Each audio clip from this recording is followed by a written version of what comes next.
Ayah saya kan dukun, habisi aja Yusnita ini. Sampai ayah bilang habisin Yusnita. Habisi aja dia ini. Nggak benar ini membawa virus ke rumah begitu. Ayah saya ini preman luar biasa. Dia sama setan alas saja nggak pernah takut, Pak. Siapapun dia jago berkelahi. Saya bilang, waduh, saya mesti cari juga yang setanding nih, Pak, yang sebanding. Mau diadu sama si preman ini. Iya. Kalau dulu saya lihat ayah saya itu, apalagi marah-marah begitu, kebencian saya luar biasa loh, Pak. Pernah saya juga sumpah serapah sama ayah saya. Ya Allah, kalau dia keluar nih, ya Allah, kalau datang truk lindas kayak dia nih. Tiba-tiba saya dapat penyakit kelenjar getah bening. Sudah miskin melarat, dapat penyakit lagi. Mana Yesus kamu itu? Kan dia bisa menyembuhkan. Kok nggak disembuhkan? Sembuhkan dong, minta sama dia. Kalau memang dia berkuasa. Suatu kali kakak saya ini mau membunuh saya, mereka juga nggak takut juga kali ya. Ayah saya bilang, kamu ayo ke Sukabumi. Dimandikanlah saya dengan ramuan itu tuh. Kamu tuh Kristen gara-gara ditawarin ini dan itu. Sekarang nih ilmu kali kamu nih di jampe-jampe, di pelet, di jampe-jampe ini. Dia mulai lagi dengan bunga 7 rupa itu mandiin saya. Lalu ayah tanya, gimana rasanya? Enggak ayah, cuman dingin aja. Hah? Cuma dingin? Mandiin lagi saya. Saya bilang, ayah sudahlah dingin. Namanya Sukabumi kan dingin Pak Yesua. Sudah. Lalu saya bilang begini, ayah mau nggak ke gereja? Saya bilang. Ayah mau lihat kan ayah selalu bertanya ke saya, mana dukun kamu itu? Kok kalah dia nih? Siapa dukun kamu itu?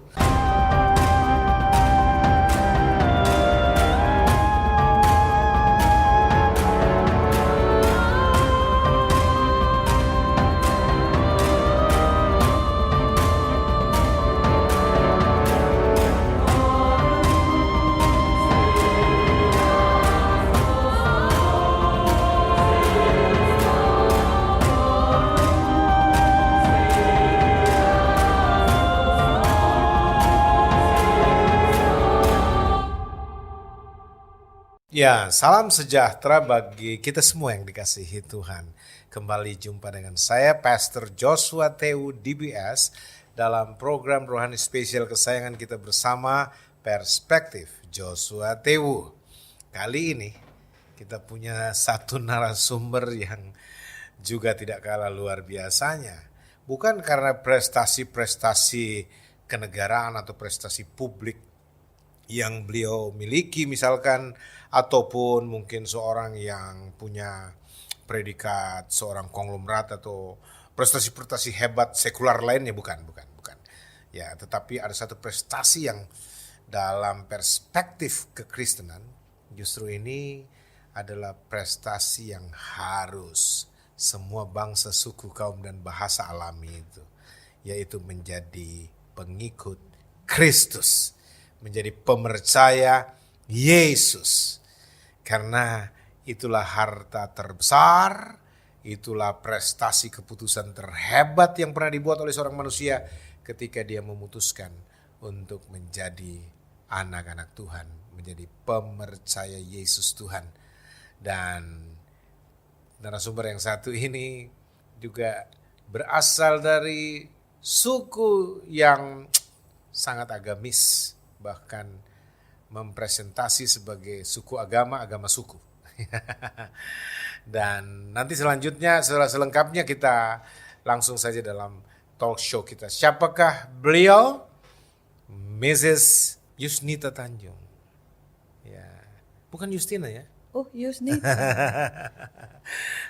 Tapi nama Yusnita itu kayaknya Minang banget ya. Asli Pak. Asli Minang ini. Asli. Yusnita Tanjung. Iya. Kalau Justina itu biasanya dari Toraja, dari suku-suku lain. Oh, jadi ini Yusnita Tanjung. Pemirsa, kita berikan aplaus buat Ibu Yusnita Tanjung. Haleluya. Shalom Bu. Shalom. Bu, ini pemirsa Perspektif Joshua Tewu. Sahabat-sahabat yang dikasihi dari Tuhan Yesus Kristus, Uni bersyukur sekali kalau dapat diundang ya, Dek Bapak Pendeta Yusua Teu. Bukan main Bapak ini mengundang ya. Biasanya tamu-tamunya tamu-tamu yang berkaliber internasional. Kini kok lebih di sana ya. Berkaliber surgawi. Haleluya. Lebih hebat itu. Haleluya. Oh, iya. Puji nama Tuhan Pak Ini Yusua. bahasanya kental banget Minangnya ini ya. Luar biasa. Puji Tuhan. Nah, Ibu Yusnita Tanjung ini adalah hamba Tuhan. Saudara ya. Dan konon kabarnya jadi pekabar Injil yang tidak pernah berhenti untuk mewartakan Yesus kepada semua orang. Sebelum kita tanyakan hal-hal yang luar biasa, kita berikan kesempatan dulu buat pemirsa ya, Bu. Amin.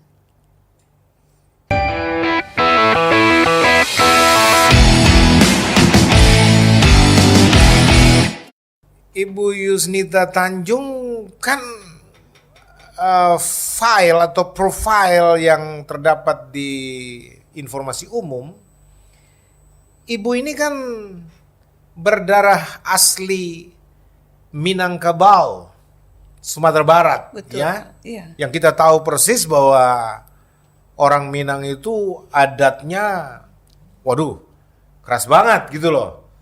Nah, dan boleh dikata hampir nggak ada orang yang non Islam sebenarnya menurut banyak pengakuan. Tapi ibu ini Kristen dan bukan cuma Kristen. Dan ibu ini seorang pendeta kalau mau dikata hamba Tuhan, pemberita Injil yang aktif dan bahkan proaktif. Sejak ibu bertobat. Bu, saya mau tanya ini. Iya, Pak. Ibu jadi Kristen itu mulai kapan? Mulai membuka diri, membuka hati bagi Yesus dan menerima Yesus sebagai Tuhan dan Juru Selamat secara pribadi itu mulai kapan Ibu Yusnita? Ya kadang-kadang ya Pak ya saya pikir-pikir kok bisa ya saya jadi Kristen ya. Padahal ini saya paling benci banget dulu ya. Hah? Dengan orang-orang Kristen ini. Ibu benci banget Kristen dulu? Iya. Ini dia menarik. Kenapa jadi Kristen? Itu dia ya. Tapi benar mungkin ya Tuhan tuh memilih orang kali ya. Sesuka-sukanya Tuhan. Oh iya, pasti. Iya. Jadi sebenarnya saya juga kalau pikir-pikir kenapa ya saya kok jadi Kristen ya? Kadang-kadang pernah tuh Pak terpikir. Terlebih kenapa ya saya jadi hamba Tuhan ya?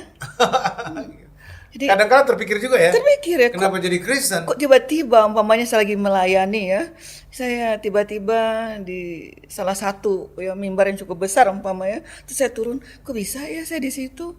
Aduh Tuhan, saya paling benci sama orang Kristen ini. Ada Pak, kadang-kadang terbersit dia di pikiran saya begitu. Tapi memang pada umumnya begitu Bu. Biasanya orang benci banget dengan orang Kristen, benci banget dengan kekristenan, dia jadi Kristen. Makanya yang benci-benci Kristen ini ya. Benci-benci tapi rindu tapi kita jadi. berdoa, doa orang-orang Kristen biasanya yang benci-benci Kristen ini, yang radik sini. Tuhan masih jamah itu. Sebenarnya benci melihat sikap, sifat, kelakuan orang Kristen itu Pak. Orang Kristen yang mana dulu Bu? Yang saya temui lah waktu itu ya. Aduh. Sebelum bertobat ini ya. Kok orang Kristen itu makan babi ya? Lah, makan babi itu bukan sikap Bu. Nah, itu awal-awal dulu ya. Jadi ibu dulu juga nggak suka babi ya? Sampai sekarang. Sampai sekarang juga nggak mau makan babi?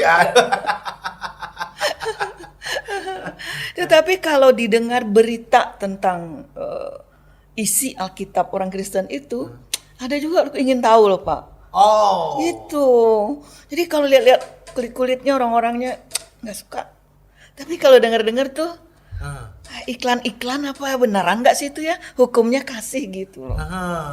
Itu yang mulai agak tertarik ya? Mau ingin tahu gitu. Rasa ingin tahu dulu Ingin awalnya. tahu, Oke. Kenapa? Karena saya juga tinggal bersama ayah saya, ibu saya, dengan adik kakak saya. Ya saya pribadi ya, saya ini sepertinya nggak mendapatkan sesuatu. Tapi mungkin ibu dulu keluarganya sudah Kristen kali sampai ibu jadi Kristen juga. Enggak satupun Pak. Enggak satupun? Anti sekali. Ayah ibu semua. Semua itu kami Islam tulen Pak. Islam tulen dulu. Asli lah dari orang tua ya, itu kami sudah diajarkan begitu. Tetapi kalau saya pribadi juga nggak mendapatkan sesuatu juga. Ya gimana ya kalau saya lihat ibu saya sering menangis umpamanya. Ayah saya ini boleh dikatakan ayah saya ini orang Padang Panjang, ya ibu saya ini orang Padang Kota. Jadi ketika mereka menikah itu, kalau nggak salah saya dengar ibu saya ini istri keempat ya, gitu. Saya lihat juga ayah saya ini sepertinya itu dia sangat mencintai ibu saya. Ibu saya sangat mencintai ayah saya. Ya, sepertinya seperti itu. Makanan apapun semua ibu saya melayani ayah saya sempurna sebagai wanita. Kalau saya lihat waktu itu. Sampai saya ingin juga kalau saya berumah tangga saya pengen kayak ibu saya. Ya, sampai semua tangan ibu saya mengerjakan. Maksudnya ibu juga ingin jadi istri keempat? Oh bukan. Waduh Pak Yosua ini. Enggak, karena kan tadi bicaranya begitu bukan. Oh tapi tidak termasuk itu. Cara melayani suami itu loh. Oke, itu dia nih. Luar biasa ya. Luar biasa. Jadi Perempuan dalam ini, hal cara melayani suami itu meneladan dari ibu. sebagai wanita dia pantas diteladani. Luar biasa. Gitu kan. Tapi kenapa ya ibu saya nggak bahagia? Nah, Itu bertanya lagi saya. Sering menangis. Kenapa kok ibu ini nggak bahagia, sering menangis? Ya ternyata ayah saya ini idola perempuan. Ganteng ayah saya Pak. Oke. Ibu saya cantik juga, ayah saya ganteng. Jadi banyak yang mengingini ayah saya ini. Apalagi Kata ayah saya begitu, bukan ayah yang mau, tapi mereka yang mau sama ayah. Itu kan pembelaan sang pria begitu kan? apalagi hukum Islam membenarkan poligami. Membenarkan. Maka saya bertanya kenapa ibu harus bersedih? Kenapa? Itu kan diizinkan gitu. Tapi ternyata ibu saya menjawab dengan air mata. Itu PR bagi saya sebagai perempuan. Oh, rupanya orang kalau suaminya menikah lagi itu dia nggak rela. Iya, walaupun nggak rela. ajaran agama Saya gali, ternyata nggak rela dia Pak itu. Sudah. Oh. Yang kedua ayah saya otoriter sekali. Apa Bu? Otoriter. Otoriter. Wow. Keras sekali mendidik kami ya. Mungkin ya kalau tamparan untuk pipi saya sekarang ini mungkin bisa ya kenyal gara-gara dipukulin orang tua gitu ya. Kalau ayah bicara hanya pakai kekerasan, kebanyakan begitu. Oh, gitu. Jadi dua PR saya tadi itu. Apakah itu merupakan karakter? Ayah saya juga paranormal. Oh, paranormal juga.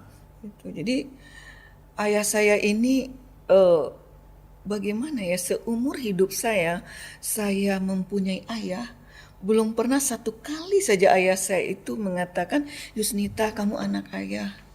Belum pernah Pak Yosua. Oh. Tetangga saya, teman-teman saya kalau dia pulang sekolah itu bertemu dengan ayahnya berpelukan. Gitu. Waduh ayah pulang. Kalau kami begitu dengar ayah pulang, roh ini mau rasanya terpisah dari badan. Nanti ayahnya Ketakutan luar biasa. takut sekali. Itu Jadi figur ayah itu yang tidak bisa menjadi teladan yang baik.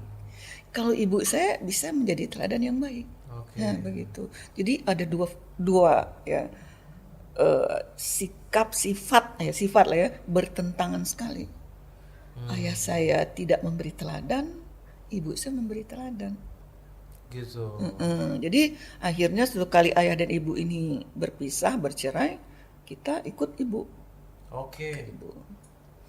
Kakak saya 2 orang terlebih dahulu sudah lari ke Jakarta karena memang gak kuat juga dengan ayah, lari ke Jakarta. Nah waktu perceraian itu terjadi, bagi saya waktu itulah kemerdekaan itu terjadi di dalam rumah tangga ibu saya. Saya merdeka tanpa ayah. Merdeka tanpa ayah. Nah, lo. Bebas kami tanpa ayah. Adik kakak semua kita bisa bicara bebas. Kalau ada ayah enggak bisa begitu. Makan, minum diatur, duduknya kadang-kadang diatur gitu. Kalau biasa kita makan gitu aja, itu udah utang tuh, Pak.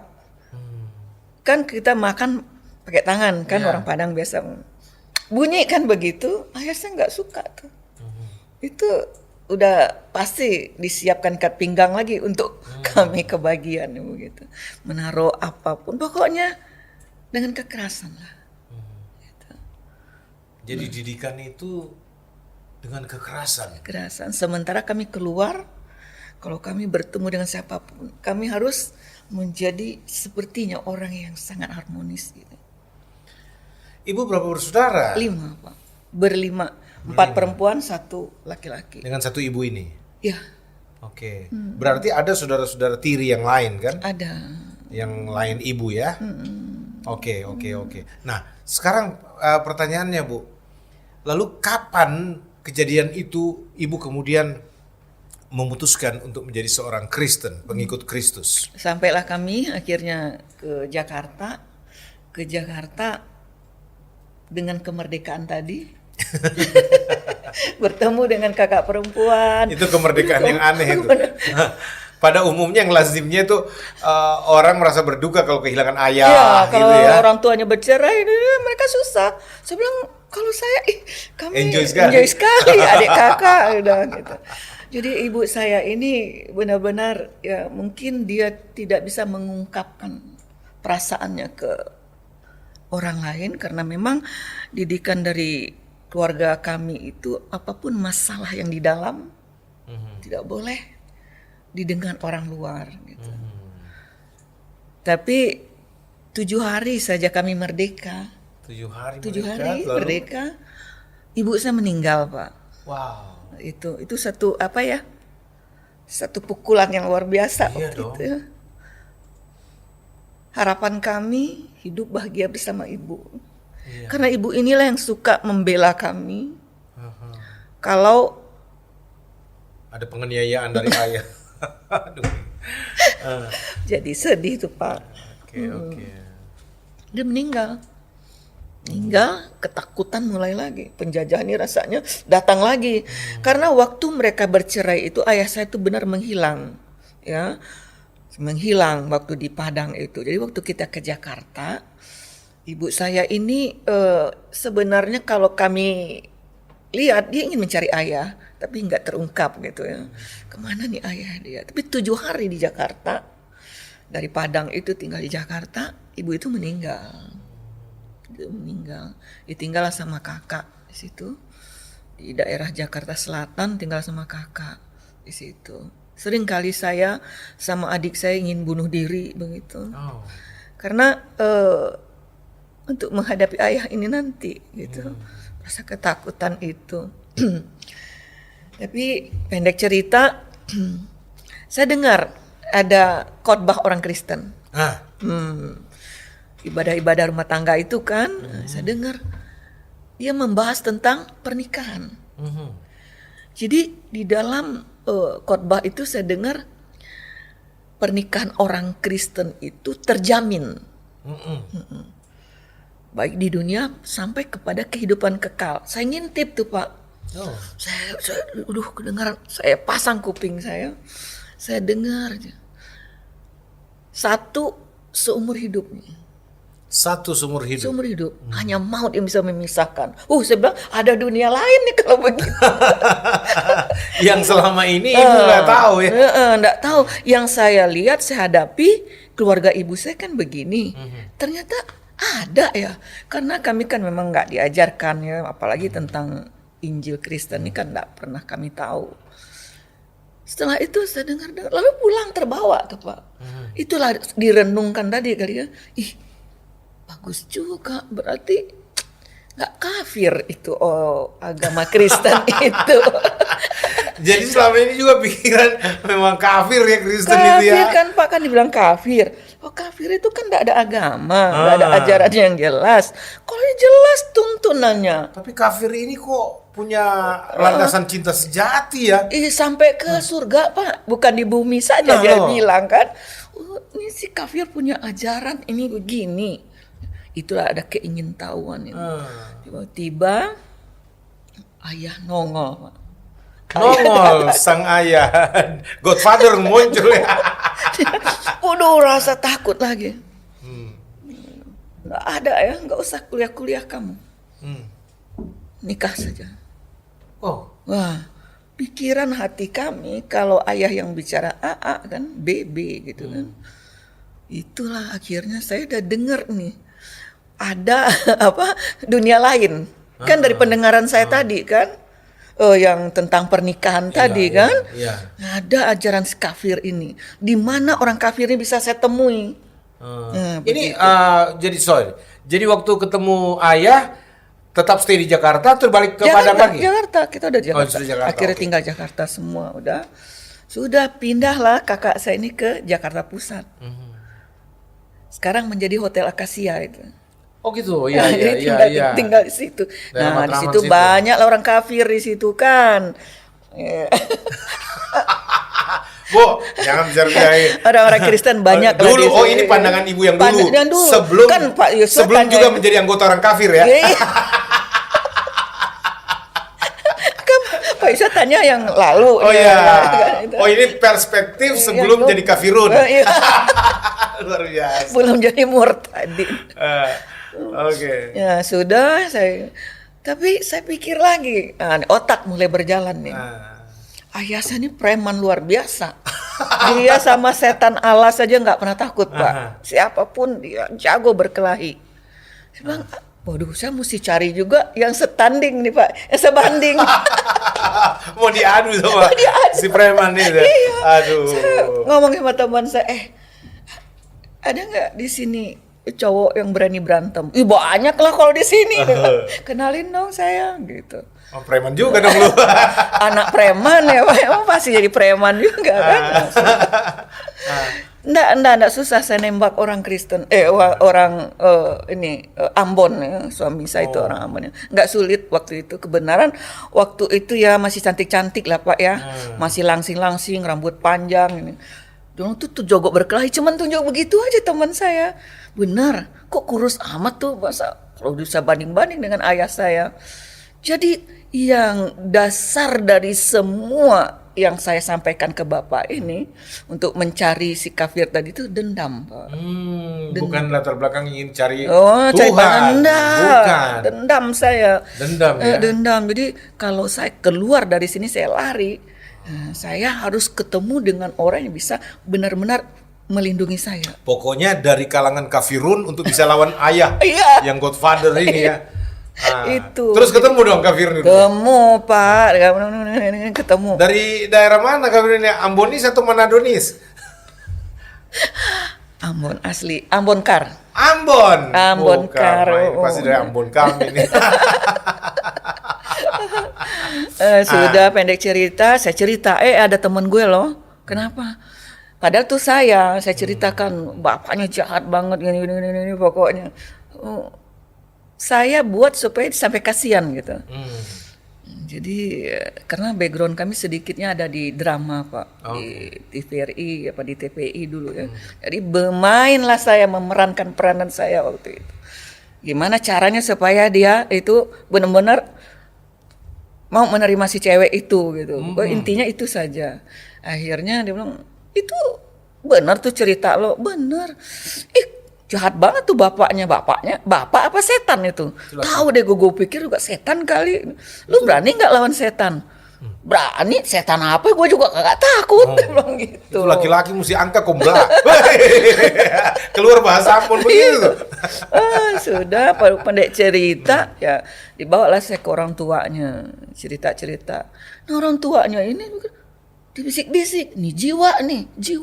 Bilang nih, waduh, jangan di sini juga jiwa saya mau dirampas dalam hati saya. Gimana ceritanya? Saya cerita gini. Ya udah kalau Yusnita memang suka ya sama Simon ya sudah, enggak apa-apa, Mami terima di sini.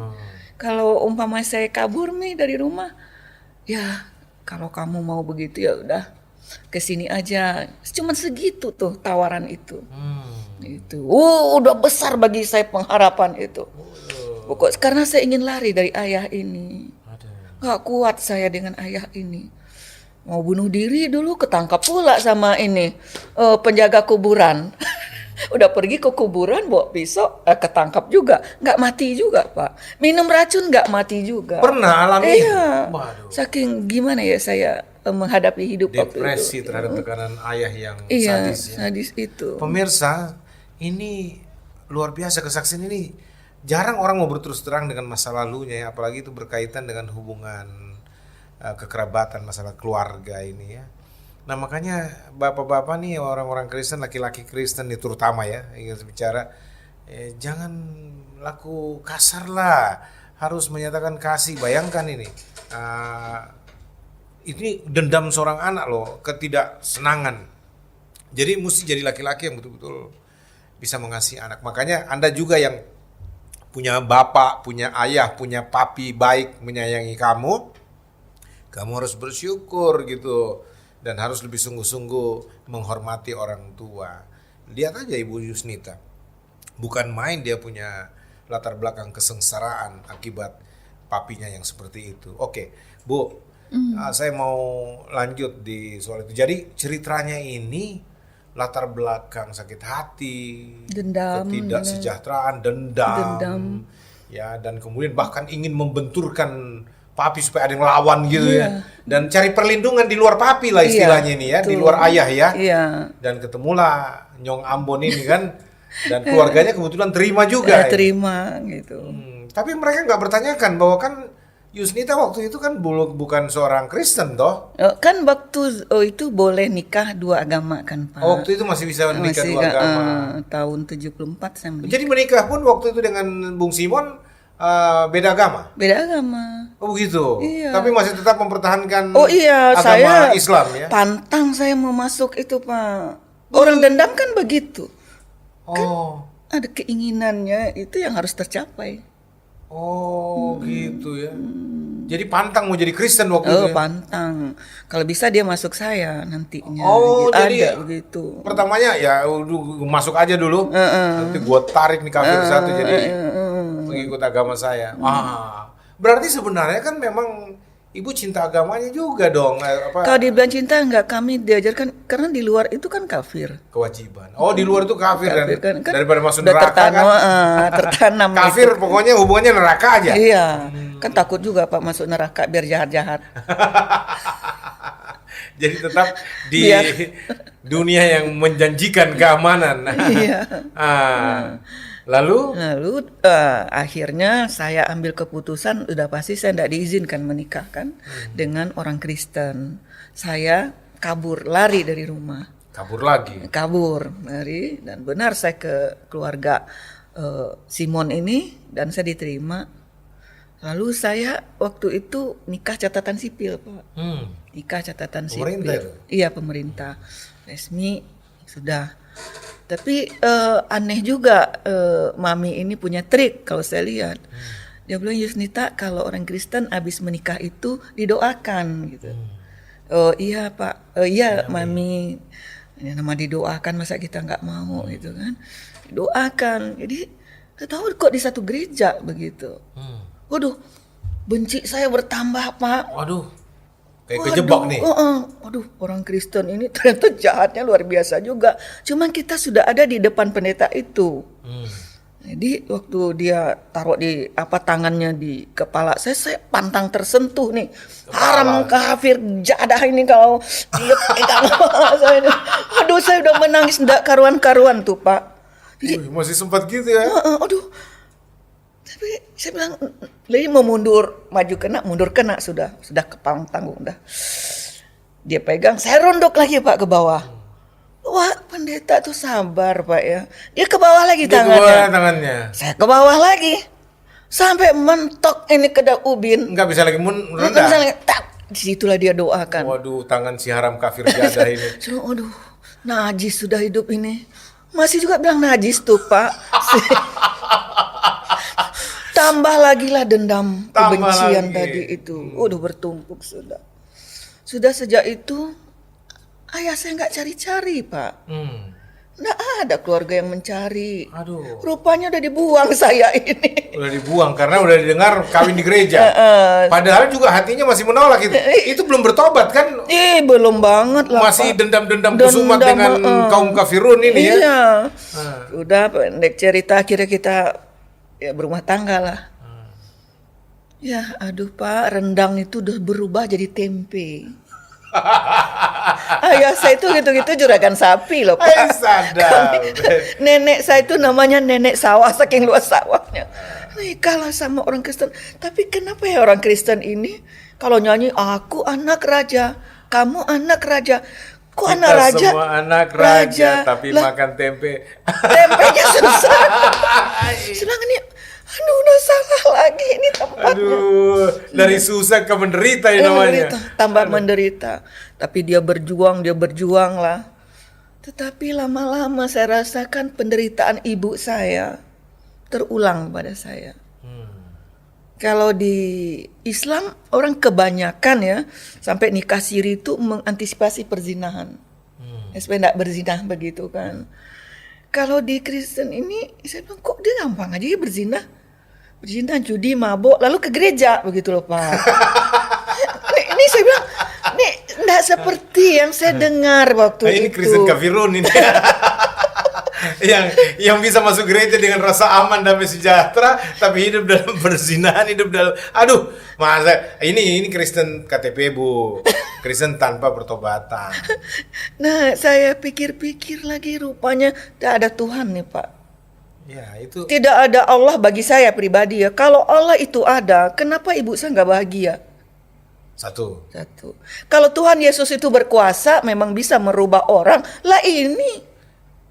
Jadi sebenarnya saat itu saya tidak punya Tuhan, tidak punya Allah. Kosong ada Nggak kekosongan. punya Tuhan, nggak punya Allah. Karena Ya, nggak kalau ada orang Kristen figur itu, gitu ya. iya. Di Islam tidak ada figur. Iya, yang- Di Kristen juga ketemu orang yang sama sekali tidak menjalankan ajaran Kristus. Iya, beda sekali dengan apa yang dikhotbahkan, apa yang di Alkitab. Saya cari figur itu ada nggak? Sebanyak itu saya temuin jujur aja Pak. Bagi saya pribadi ya, kacamata saya, nggak ada yang ada, seperti nggak ketemu gitu. Figur yang dikhotbahkan itu Ya, yang nggak Ibu ketemu. dengar ya. Nah sudah, akhirnya 13 tahun saya menikah dapat 3 anak. 3 anak. Sudah gitu saya pikir-pikir saya kembalilah ke dunia saya. Saya kembali, ya saya mulai menggarap kembali drama-drama untuk TVRI waktu itu kan background saya adalah sedikit di situ. Saya kontrak sama Taspen, saya bikin dokumenter itu. Saya pikir cari uang aja deh. Dengan uang kita dihargai orang kayaknya nih. Karena saya udah kecewa kan, di hati saya tidak ada Tuhan, tidak ada Allah. Ini saya ya Pak ya, berbeda dengan pemahaman. Sudah kehilangan iman sama sekali. Iya. Tapi saya tetap di KTP saya tetap agama saya yang lama itu kan tidak pernah berubah ya kan. Sudah. Jadi dapatlah saya waktu itu program setengah jam untuk drama saya ini. Itu nggak seberapa lah duitnya bagi saya. Kayak biasalah kita ingin naik tingkat lagi ini kan, pengen saya dapat memproduksi yang 1 jam itulah kayak sinetron begitu. Saya sedang berusaha untuk itu. Dan ada naskah itu disetujui. Pokoknya inilah yang akan membawa saya menjadi orang kaya lah istilahnya. Kalau kita sudah berhasil di situ memproduksi film, sinetron itu enggak usah banyak Pak, 6 episode saja yang setengah jam itu. Kalau itu laris, ratingnya tinggi, itu ngalir saja uang sudah itu kan.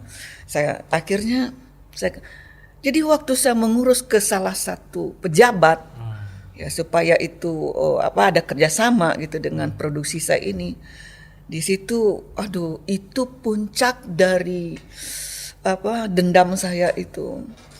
Suami saya ini malah menuduh saya berselingkuh, berzinah begitu. Maaf ya Pak, saya orang Sumatera Barat, saya nggak tahu saya yang lain. Harga diri saya itu nomor 1 bagi saya. Yes. Tapi ketika itu diinjak-injak habis oleh orang yang memperlakukan saya tidak adil ini, dia yang melakukan hal-hal seperti itu, bertahun saya bisa bertahan gitu, tidak mudah Pak. Sering saya mau bunuh diri juga. Tapi kok nggak dipercaya? Modal hidup saya itu cuman. Kalau suami tidak mempercayai itu membuat saya benar-benar di puncak Ya, ambang kehancuran lah. Habis semua harapan saya sudah. Luar biasa. Ya, situ Istilahnya di mana Tuhan? bagaimana saya mempercayai Engkau Tuhan? Bagaimana saya mempercayai Engkau ya Allah? Kok saya diperlakukan seperti ini? Gitu. Lama-lama dituduh dengan bahasa-bahasa yang luar biasa.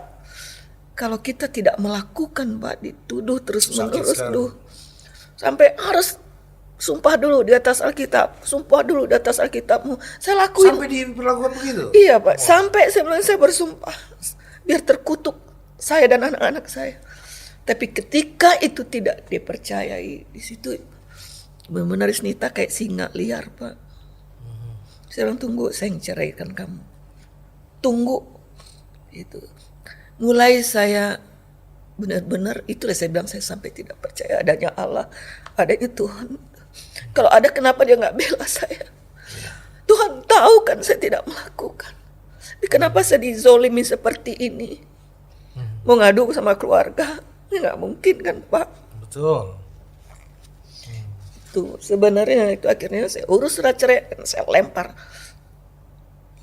Saya Sampai begitu ya? ya, saya pisah dan saya kembali ke orang tua saya, keluarga saya. Saya bilang, Masih diterima sama Bapak? oh sangat diterima, karena kami Muslim semua. Oh kan? balik ya? Iya, anak-anak saya pernah di sekolah agama, gitu kan. Ya, jadi pergi 1 kan pulang 4, segar-segar lagi ini kan. Udah saya sebenarnya kosong sekali saya waktu itu. Yang pikiran saya hanya cari uang. Nah pada saat itu, karena saya pernah bilang begini, kita lihat 5 tahun ke depan. Kalau saya bersalah dalam hal perceraian ini, saya masuk rumah sakit. Kalau enggak, you masuk rumah sakit. Tapi saya janji saya datang merawat kamu. Kamu, cara saya tidak bisa berselingkuh, saya bilang. Jadi, siapa yang mau? Ya biasalah bahasa-bahasa orang Ambon dulu. Kalau kan nyakitin sakit sampai ke gitu ya. Dihina kan enggak tua-tua banget saya waktu pisah Pak, umur 30 tahun. Nah, apalagi dunia saya dunia itu. Iya. Seperti itu. Tapi saya bisa bertahan itu bukannya karena saya merasa suci, enggak. Belum pas saja orang saya ketemu itu. Akhirnya karena dia bilang, siapa yang mau anak 3? Oh, menghina-hina seperti itu kan. Siapa? Saya buktikan ada yang mau sama saya dan saya nikah, Pak. Nah, waktu saya nikah itu sebenarnya itu bukan saya. Dendam juga. Dendam. Lu lihat ya. Aduh, sepertinya kayak gimana terpancing saya. Salah saya waktu itu ya memang. Terpancing saya buktikan. Hanya 3 bulan saja, Pak. Habis itu saya lagi lempar itu orang, itu kan berdosa juga ya, Pak ya. Ya orang dendam itu kan nggak memperhitungkan. Dari satu dendam ke dendam yang lain. Ke dendam yang lain. Tekan yang lain. Ditekan. Di situ sampai saya memang nggak mempercayai Tuhan itu. Nah, waktu saya ingin level saya naik untuk membuat drama ini, di situ saya harus berhubungan dengan beberapa pejabat tinggi lah begitu. Baik tingkat 1, tingkat 2, saya jalanin itu. Tinggal 75% Pak, itu akan goal. Itu kalau Sudah 75%. Sudah 75%. Tinggal 25%. Tinggal 25% lagi karena melibatkan 3 provinsi. Jadi tinggal 1 provinsi ini yang mau saya tembus waktu itu. Nah, di situ saya untuk lighting ini, untuk kamera, semua peralatan kita sewa. Kalau memproduksi sinetron itu kan sewa. Kita belum punya apa-apa kan. Saya ingin jadi produser tunggal. Ingin menjadi orang kaya raya lah ceritanya. Nggak mau kerja sama. Kalau saya bikin masternya 1, saya jual ke ke stasiun TV. Nanti saya dapat, baru saya produksi yang kedua. Nah itu untungnya orang kalau sudah di situ udah bisa begitu, aduh duit udah kayak air lah Pak ya. Tapi sebelum itu saya harus punya modal sendiri kan. Kayak sekarang ini sekitar 2M lah 1 episode itu karena kolosal filmnya cukup itu. Jadi saya nggak punya modal, saya ya pinjam-pinjam lah begitu. Satu kali sulit sekali keadaan ini, kok sana ada mentok sini mentok. Situlah saya duduk berdoa dan saya sholat waktu itu. Saya pikir masih punya agama ya saya ini. Saya lihat KTP nih. Nah, disitulah saya merasakan satu jamahan bagi saya ya. Dalam saya mencari, saya tidak percaya Tuhan. Kalau orang Kristen ini bagi saya kan Tuhan Yesus. Kalau agama saya yang lama itu kan Allah. Kan saya tidak percaya sudah dua-duanya ini. Ini karena kepepet nih Pak. Doa juga. Doa juga kan. Kedukun juga. Ayah saya kan dukun. Tapi cuma lagi bingung ini. Imannya mau kemana nih? Iya, nggak jelas. Ini setannya juga bingung barangkali Pak. Ini lo sebenarnya ikut setan gue level ini apa level ini waktu itu. Tetapi di situ benarlah kalau firman Tuhan kembali ke Alkitab nih, Yesus mencari orang berdosa itu kali ya Pak ya. Jadi saya merasa waktu itu saya membutuhkan pertolongan. Saya butuh pertolongan setelah saya zikir, setelah saya itu saya duduk tafakur gitu. Sebenarnya saya ini siapa sih? Saya ini apa? Lalu saya mau cari apa? Lalu itu Pak dalam perenungan gitu.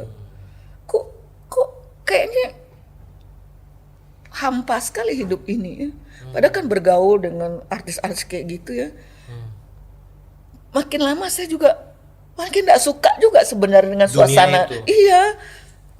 Kok begitu ya menghalalkan segala cara banget cara-cara ini. Tapi gue butuh duit. Dunia artis ya. Dunia artis kan begitu. Sudah akhirnya saya duduk-duduk tuh seperti di depan saya itu seperti ada lemari plastik dibuka gitu. Sepertinya seolah-olah suara Tuhan ada, lihat itu. Begitu saya melihat ada kehidupan di situ. Damai sekali. Ada manusia sibuk bekerja tapi tenang. Sebenarnya saya pengen yang kayak gitu di hati saya. Saya pengen seperti itu. Ibu lihat di mana itu, di dalam lemari? Sepertinya kan saya. Ya, artinya di dalam lemari tapi kemudian timbul kayak ilusi. Lemari itu nggak ada. Oh. Lemari itu nggak ada sepertinya kayak lemari plastik dibuka, terbuka. Oh gitu, semacam kan? Vision ibu alami waktu itu penglihatan seperti itu. Oke. Lalu seperti ada suara begitu. Ada cahaya, ada suara, mintalah kamu, minta apa? Kan saya sedang minta nih supaya tembus nih ke provinsi ini saya masuk. Tapi yang keluar dari mulut saya saat itu, selamatkan saya Tuhan. Hanya itu. Hanya itu. Terus udah tuh hilang. Saya bilang, aduh, apa ya tadi itu? Apa? Itu mulai. Itu, apa kata orang sekarang, rema ya. Jadi satu kata, selamatkan saya Tuhan. Iya. Itu. Lalu sesudah itu berapa hari saya renung-renungkan itu. Kok masuk gitu ke pikiran saya, kok jadi buah pikiran, sehingga saya mengerjakan yang lain itu sepertinya kok nggak gitu penting lagi. Saya ingin tahu itu apa. Nah satu malam seperti ada suara itu datang kembali, baca ini, baca itu. Jangan baca ini, baca itu. Saya lihat suruh itu, saya lihat ke situ ada Alkitab. Mungkin waktu saya berpisah dengan papa anak-anak itu di rak buku ada Alkitab. Saya ambil, saya buka. Terbacalah Yesaya 41 ayat 9 dan 10 itu. Begitu saya baca dengan bersuara saya membaca, itu saya menangis sejadi-jadinya. Saya tidak ngerti saya kenapa. Jadi saya masih ingat ringkasan ayat itu? Engkau adalah hamba-hambaku yang kupilih dari ujung-ujung bumi. Jadi kata-kata terakhirnya itu yang membuat ini yang saya butuhkan. Aku memegang engkau dengan tangan kananku yang membawa kemenangan. Oh, yes. Tangan berarti Tuhan itu punya tangan. Jadi mulai saya bedah itu ayat dengan pikiran saya itu. Oh, jadi kenapa orang Kristen itu ya percaya kepada Yesus itu? Oh, Yesus itu adalah gambaran dari Allah itu. Saya mereka sendiri. Tentu saya ingin tahu, saya ingin belajar. Jadi itulah Pak, saya baca. Dan pada akhirnya saya bilang saya butuh pembimbing. Saya ingin tahu. Akhirnya Tuhan bimbing saya ke satu tempat. Dan pada akhirnya dia menjadi gembala saya. Oke. Ketemu Pak siapa waktu itu Pak? Pak Pendeta KM Yusuf Roni. Oh, Pak KM Yusuf Roni. Oh jadi Pak Yusuf Roni cuma bilang ke saya, Yusnita percaya nggak bahwa Yesus itu juru selamat? Percaya Pak, cukup itu saja. Kamu pengen selamat kan? Dialah juru selamat itu. Begitu saya pulang, saya lupalah dengan pekerjaan saya. Ya, Kalau kita bikin sinetron itu Pak, yang antri minta main sama kita, mulai dari artis-artis besar sampai ke figuran itu antri kan Pak. Minta ini, minta itu saya bisa singkirkan itu. Saya terfokus kembali ke ini. Saya bilang, benar, ini kok saya merasa ada terisi yang kosong itu. Jadi satu malam saya belajar, kenapa ya orang Kristen ini memanggil Tuhannya itu Bapa. Saya butuh figur seorang Bapa. Jadi saya coba satu malam itu saya duduk, saya bersimpuh, saya siapkan diri saya. Gemetar-gemetar tuh Pak. Saya memanggil Bapa yang di surga. Saat itulah rasanya jamahan itu terjadi. Luar biasa. Ini yang kamu butuhkan, aku yang kamu butuhkan, kata Tuhan seperti begitu. Ketika dia masuk itu saya menangis, saya mau ikut Engkau Tuhan, saya mau ikut Engkau Bapa. Sepertinya dia punya tangan yang merangkul saya benar-benar. Gitu. Itulah titik perubahan saya. Dan saya pendam sendiri. Saya tinggal dengan keluarga saya yang cukup fanatik kan Pak. Dengan 3 anak, utang banyak. Dengan harapan saya ingin nanti kalau saya berhasil, saya akan ubah semua tatanan hidup saya selama ini. Saya pengen juga berbakti sama orang tua, sama kakak, sama ini. Saya ingin merubah semuanya. Ingin membuatkan mereka rumah, memberi segala macam. Cita-cita semua yang normal lah manusia kan. Iya, karena begitulah kami kalau di orang Minang itu diajarkan bahwa berbakti kepada orang tua itu ada hal yang utama. Ya, hormatilah ayah dan ibumu. Kami belajar itu. Nah, itu ingin saya wujudkan di keluarga saya. Tinggal cuman ayah saya, ya kan? Ibu saya sudah tidak ada. Tapi apa yang terjadi ketika ayah saya ini pergi lagi, datang lagi, tiba-tiba ayah saya menikah lagi dengan orang Sukabumi. Kalau saya cocokkan tanggal mereka menikah, pas ibu saya meninggal. Gitu. Tetapi anehnya, ketika hati saya sudah terjamah, ayah saya kan menikah tuh, saya mulai nggak ada sakit hati Pak. Lalu saya tanya sama Tuhan, kenapa kok kau tuh disalib? Gitu. Kenapa kok orang bilang Tuhan kok dia disalib begitu? Akhirnya saya belajar lagi tentang salib ini, bicara tentang pengampunan itu. Itu adalah pelayanan Yesus yang terbesar. Yaitu pengampunan yang dia lakukan untuk kita di kayu salib itu. Saya bilang saya mau roh itu saya bilang saya mau mengampuni. Itu hati saya yang kepahitan tadi, mulai lagi saya duduk. Kalau Yesus itu bisa mengampuni semua orang di bumi ini, setidak-tidaknya Tuhan beri saya juga kekuatan untuk mengampuni ayah saya, keluarga saya. Ini kan dendamnya masih banyak tuh Pak. Tapi mintalah maka engkau akan mendapat. Dan saya mendapatkan roh itu. Luar biasa. Dan ketika saya benar-benar itu dengan tangis dan air mata, ada yang keluar seperti dari tubuh saya ini. Dendam itu akhirnya berubah. Itulah baru berani saya memberitahu ke keluarga saya mau ikut Yesus. Setelah semua terangkat ya. Tidak sedikit saya dengar kesaksian orang-orang yang punya latar belakang dendam pahit sama ayahnya. Itu sesi pergumulan terberat. Terberat, benar. Ya, untuk dapat memanggil Tuhan itu Bapak karena terbayang figur ayah yang sangat brutal, kasar. Udah bapak, udah suami, ya kan. Ini tambah lagi bapak, suami, figur yang sama sekali tidak menjadi berkat sama ibu waktu itu ya. Iya. Dan itu dahsyat sekali. Ini yang saya bilang, Bu. Kalau bukan karena Tuhan memang yang memanggil, ibu tidak akan pernah jadi Kristen. Tidak akan pernah. Ibu nggak pernah jadi pengikut Kristus. Iya. Karena apa? Tidak ada alasan. Iya. Ya, baik dari pihak keluarga, bapak ya, terutama, dan memang latar belakang suku dan agama yang memang Keras, bukan kuat. Kristen dan sangat kuat, sangat keras ya. Ketemu lagi suami yang walaupun Kristen, Ya, tetapi tidak menjadi teladan, tidak menyatakan kasih, bahkan amat sangat menyakitkan ketika ya memfitnah dan seterusnya kalau saya dengar dari cerita ibu ya. Jadi sebenarnya Bu Yusnita ini pemirsa, jadi Kristen sama sekali tidak ada alasan melihat teladan contoh gitu loh. Jadi artinya gini, pada waktu itu, walaupun sebenarnya di sisi lain ada orang-orang Kristen yang baik Bu, orang Kristen yang sangat luar biasa, berbuah-buah ya. Tapi kebetulan ibu diproses dengan cara yang menemukan, waduh, sampai kehilangan iman kepada Allah, kehilangan iman kepada Tuhan. Ya, jadi gimana ini?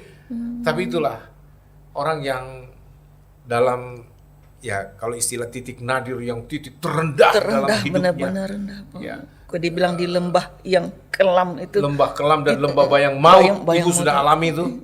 Lalu berseru, Tuhan selamatkan aku. Nah, waktu manusia mau berteriak selamatkan aku. Nah, memang Allah yang punya gelar juru selamat lah yang mendengar itu. Kalau seandainya Tuhan izinkan paling tidak ibu berhasil di dunia film, pasti nggak akan kenal Tuhan selamanya. Nggak akan, Pak. Tuhan punya berbagai cara untuk menemukan orang-orang yang Dia kasihi, orang-orang yang betul-betul Dia mau diselamatkan ya. Tapi itu juga hati-hati, tidak berarti pemilihan Tuhan mutlak tidak butuh respon. Karena Ibu Yusnita juga sadar bahwa walaupun Tuhan di depan mata ingin menyelamatkan kita, kalau kita juga tidak mau, keselamatan itu bertepuk sebelah tangan. Dan Ibu Yusnita meresponi panggilan itu dan kemudian memutuskan untuk menjadi pengikut Kristus di bawah bimbingan seorang hamba Tuhan yang juga tadinya dari dunia seberang, yang non Kristen juga, Pak Yusuf Roni kan dari Islam juga, kemudian lalu menjadi Kristen. Ada hal lain yang ingin saya mau tanyakan Bu, tentang bagaimana prosesi itu kemudian membawa Ibu memutuskan sepenuhnya mantap untuk meninggalkan agama yang lama dan kemudian masuk di dalam keyakinan yang baru, dan bahkan bukan sekedar menjadi anggota jemaat biasa, tetapi menjadi pelayan Tuhan, pengabdi kebenaran. Dan ini pemirsa harus dengar.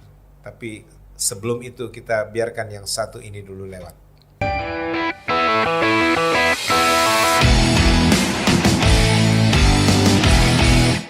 Ibu Yusnita, jadi pada waktu ibu memutuskan untuk menerima Tuhan Yesus secara pribadi, bukan karena pelarian bergabung dengan keluarga Kristen, bukan juga karena pelarian pernikahan karena menikah, karena bahkan kalau saya dengar kesaksian tadi, ibu menikah bahkan tidak menikah jadi Kristen kan? Enggak. Masih dalam posisi menganut agama lama kan?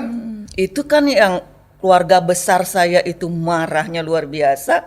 Kalau kamu mau jadi kafir, mau jadi Kristen, kenapa nggak waktu bersama dengan si Kristen itu? Itu. Kenapa nggak pertama kali itu aja waktu bergabung itu. dalam Kenapa? kelompok? Waktu kamu sudah kembali bersama dengan kami gitu. Disitulah naik pitam ayah saya luar biasa ya. Saya waktu itu. Oh, jadi sempat memberitahukan kepada Bapak terus terang bahwa sudah menjadi percaya ke Yesus. Ya, pertama taunya begini, waktu saya di kamar kan saya suka memperbandingkan, baca. Tiba-tiba kakak saya di atas saya numpang di rumah kakak saya itu kebetulan tingkat, dia di kamar atas, saya di bawah. Diam-diam dia ketuk pintu. Kamu ngapain sih di kamar terus berhari-hari? Nggak ke TV atau nggak ke tim kan, tempat kumpul-kumpul kita di Taman Ismail Marzuki itu kan? Enggak, Kak. Jadi Alkitab ini saya dudukin gitu ya, saya sembunyikan gitu. Kakak saya bilang, apaan tuh? Enggak, naskah lagi ini nih, lagi revisi naskah ini. Dilihat-lihat, tuh tahu Alkitab. Wah, kok itu? Saya udah lihat, ada deg-degan juga saya. Cuman di hati saya, Tuhan selamatkan juga kakak saya Tuhan. Aneh Pak. Iya. Sebegitu bencinya saya dengan keluarga saya, termasuk saya dendam benci. Kalau kita nggak ada uang tuh rasanya nggak dihargain sama sekali ya gitu. Adalah kebencian itu, pokoknya dendam kesumat saya itu udah sampai ke ubun-ubun ini gitu. Terus dia bilang, kok kamu baca-baca itu kamu di kafir ya? Saya lihat aja dia. Kenapa saya bisa seperti itu kalau saya bayangkan saat perubahan itu terjadi ketika saya memanggil Tuhan itu Bapa. Oke.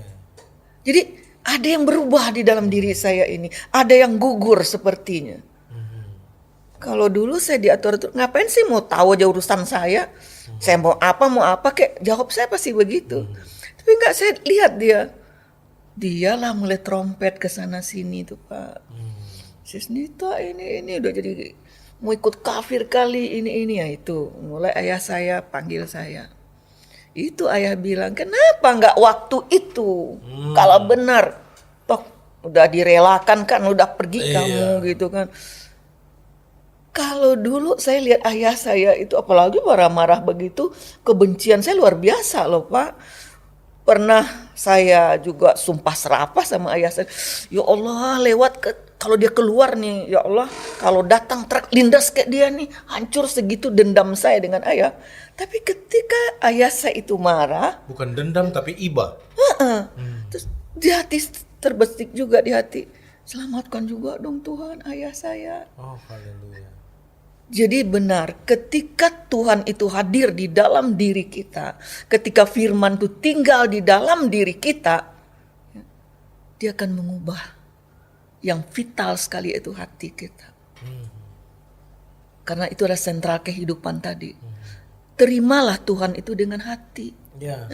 Jangan dengan logika, dengan hati. Sejak itu, mulailah trompet ini. Yang saya hanya melihat ke diri saya. Habis ini apalagi ya caciannya, makiannya. Sudah gitu, sudah sakit,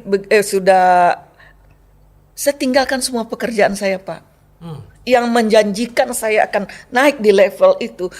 Orang, kalau dunia artis tahu itu. Kalau orang mau jadi figuran aja orang susah Pak. Mau apapun mereka halalkan. Saya sudah di tengah kan waktu itu. Saya bisa menentukan siapapun pemain saya. Mau tingkat papan atas, saya akan menentukan. Saya ambil keputusan, saya ikut Yesus. Saya berbalik 180 derajat Tuhan. Saya mau menjadi alat Tuhan aja. Tambah marahlah keluarga. Emang dasar udah gila, ajaran gila. Dia bilang lagi ajaran gila. Punya kerjaan bagus-bagus. Orang untuk mencapai ke situ. Udah gila. Tinggalin. Benar-benar udah begitu. Saya berjalan terus dengan caranya Tuhan. Hutang banyak, uang kan nggak ada. Kita numpang, anak 3 Pak. Mulailah saya jual baju. Baju ke tukang loak loh Pak. Anti banget saya orang Padang ya Pak, makan di warteg itu. Baru saja saya mengenal Yesus ini. Warteg itu saya bisa mengucap syukur makan itu. Kadang-kadang, jadi begitu perubahan terjadi. Jadi bagi saya judul di kesaksian saya waktu itu, Yesus membawa perubahan benar itu. Karena saya alami. Tidak mungkin Yesus yang berkuasa itu jikalau kita menyerahkan hidup kita ke Dia sepenuhnya. Tidak berubah, tidak mungkin Pak. Tidak mungkin. Yesus itu bagi kita adalah Tuhan itu sendiri. Allah pemulihan Allah kita. iya. Allah yang Maha Esa itu. Kalau kita lihat di kitab Hosea itu, dia bukan manusia dikatakan di situ. Allah itu roh. Jadi dulu saya berpikir kenapa orang Kristen ini menyembah manusia itu. Ya iyalah, karena ketidakmengertian. Jadi kalau ada orang lain yang umpamanya ngata-ngatain Tuhan kita, ya biarin aja lah kalau saya emang nggak ngerti. Jadi Saya itu dulu pandangan orang ibu sewaktu masih beragama lama ya dengan keluarga bahwa kenapa Kristen disebut kafir karena mereka mengira menyembah manusia. Yesus hanya disetarakan dengan manusia biasa. Manusia biasa. Ya, nanti ibu setelah masuk ke dalam, ya terutama dimensi di mana Tuhan menyatakan dirinya kepada ibu baru mengerti bahwa bukan manusia yang saya sembah ini. Yesus itu bukan manusia, Yesus itu bukan sekedar nabi atau sekedar rasul, tapi Yesus adalah Tuhan. Nah, kenapa dia Tuhan? Saya rasa Allah itu apa Tuhan itu kan tidak bisa dilihat Pak. Dia Tuhan itu dapat dirasakan. Dialami. Nah, saya merasakan Allah itu ada. Nah, Allah itu roh. Ternyata Allah itu roh. Roh itu tidak bisa dilihat, tapi bisa dirasakan. Jadi di situ saya mulai, oh ya nih otak yang rada budak-budak sedikit ini nih Pak, mulai terbuka dia. Oh, Allah itu roh, bukan manusia. Pantesan saya mengalami perubahan di dalam roh saya, bukan fisik saya.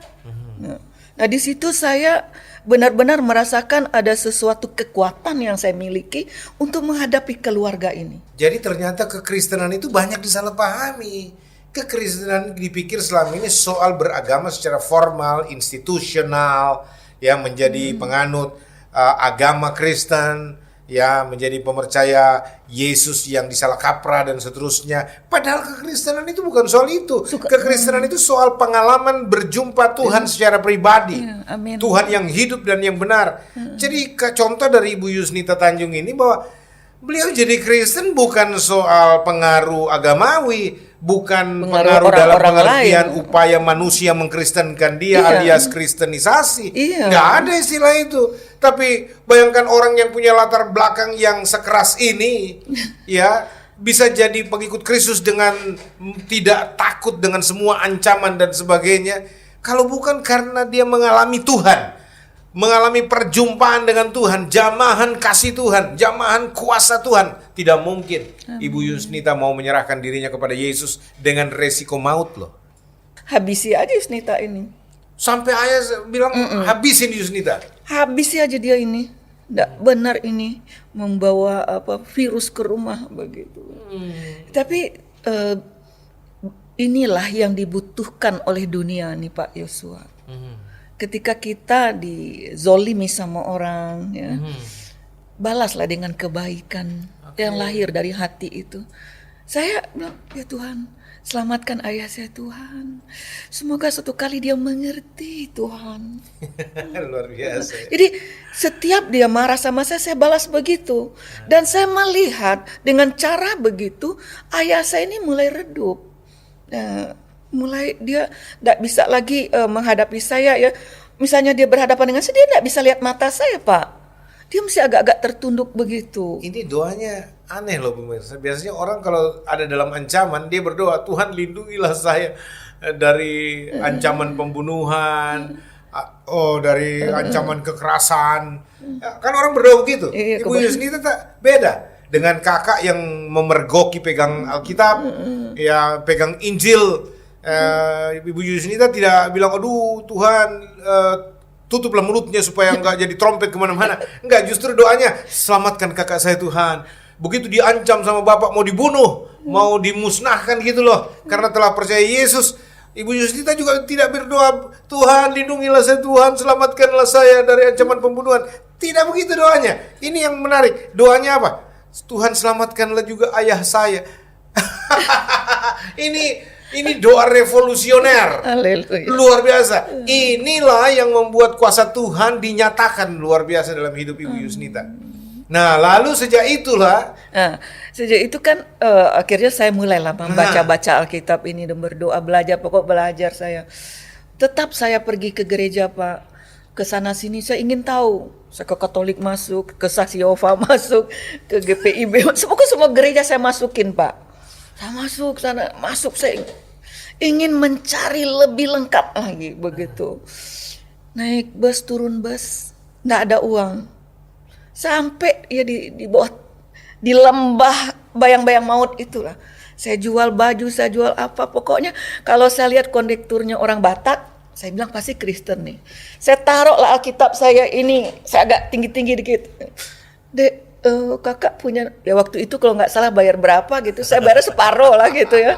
Nah, yang apa ingin saya sampaikan pesan ini?